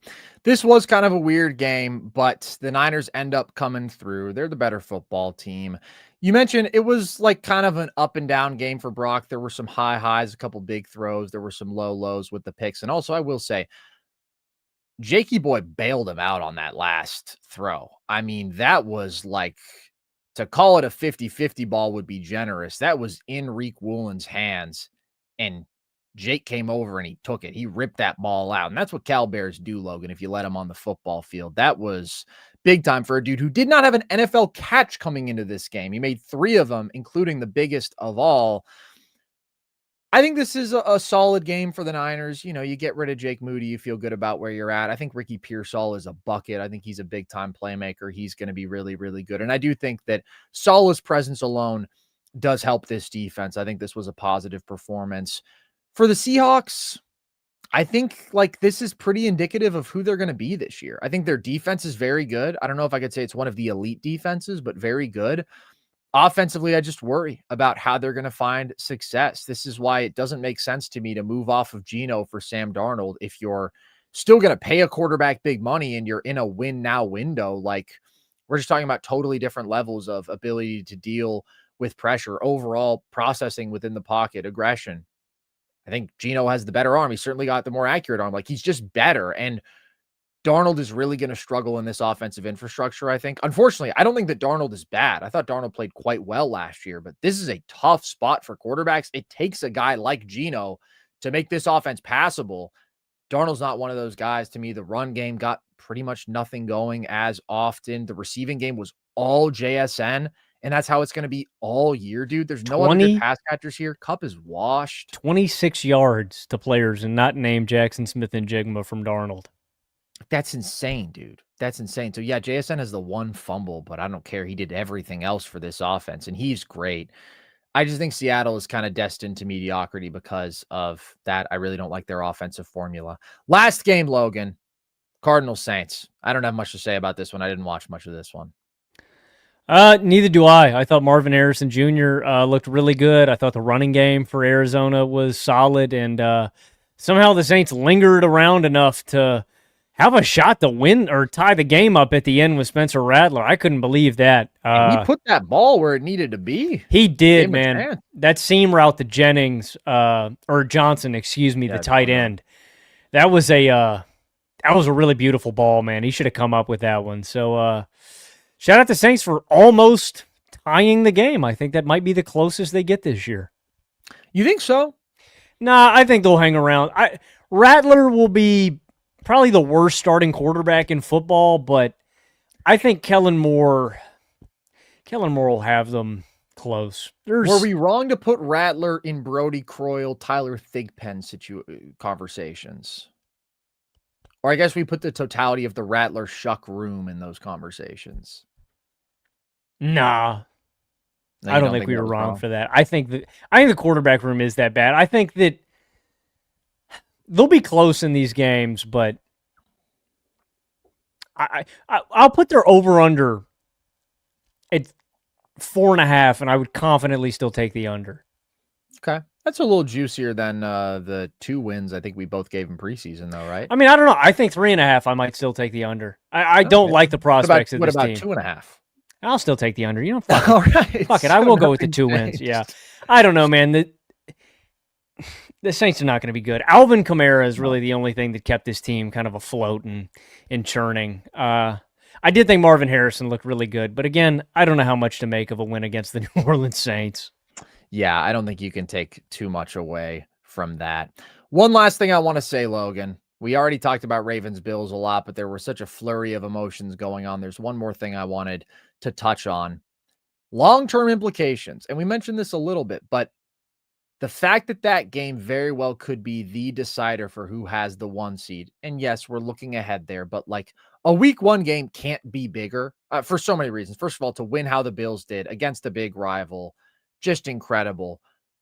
But the legitimate standings ramifications that will very possibly have, it's huge because my philosophy coming into this game was I'm picking the home team. Like, I think that makes enough of a difference. Even though I look at the Ravens on paper, I think they're the better team. I feel that way after this game still. Home field advantage is very real. The Bills are 43-9 at home since 2020. It's the best record in football. They beat the Ravens at home last year. They got destroyed by the Ravens in Baltimore, but they beat them at home. Now that's back-to-back years they've done that. So it does make a difference. And just the overall significance of getting the 1 seed, having the bye, obviously, then not only skipping around, getting to avoid whoever that 3 seed is, which you would presume is probably the Chiefs. Maybe that changes. Maybe it's the Chargers, but whoever it is, not having to deal with another one of those heavyweight fights potentially. And then on top of that, hosting the AFC title game, like those factors compound so much that even though I think the Ravens are the better, more complete team, all in all, like whoever gets the 1 seed is going to be set up with a more favorable path to the point that maybe you just take whoever that is. So it's just massive. I mean, like a week 1 win doesn't get bigger than this for all those reasons. And it was historic. Just incredible stuff. Okay, we've got a few super chats to get to before we go. Light 2.5 hour pod to open up the season. Derek asks, who are your guys' player comps for Jeremiah Smith? I hate to disappoint. I don't have one. I don't watch enough college football, but I'll get back to you on that. I do know Jeremiah Smith is nice and tough. Logan, do you have one? Maybe like I'd go with a big physical guy. Ceiling, I would say like this is absolute ceiling too, because I don't want to make these comps lightly. Like Julio Jones, but I mean that's like, nope.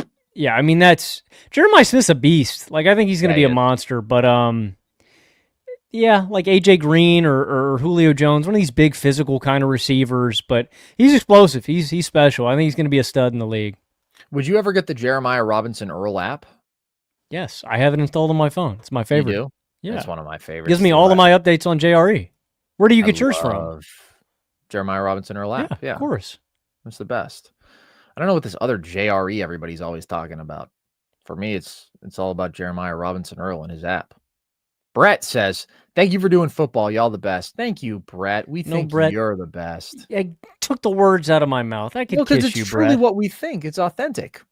I could kiss Josh Allen. I'd ask him to marry me, but I think he married some broad. What an idiot. What is he doing? Who does he think he's fooling? Josh, it's you and me, baby. It's you and me till the end. He's playing the long game. He wants to make you jealous. He's playing hard to get. And I've seen that from Josh before, and I'll see it from him again. But we all know where this ends up. Thank you, Brett. Supernova. Let's go. You put Bo Nix on that Ravens team, and they win. True. I was thinking the same thing, TBH. Facts. Bars. Here's another crazy stat that I saw because people are coming up with some great stuff. This is from Dante Koplowitz Fleming. Great name. Teams with 40-plus points and 235-plus rushing yards in a game were 277-0, including playoffs. They are now 277-1. Another stat from Josh Dubow. Josh Allen and the Bills are the 4th team since 2000 to win a game they trailed by 15-plus points with less than 4:10 to play. The others all did it in OT. The Bills are the first to do it in regulation. Some more fun facts on just an absolutely ridiculous football game. Warden Zenon says Bill. And then Supernova says, who the fuck is Bill? Bill. Bill's going to be Bill. We'll see you guys multiple times more this week. I mean, we've got to talk more football. We've got a Monday night game tomorrow.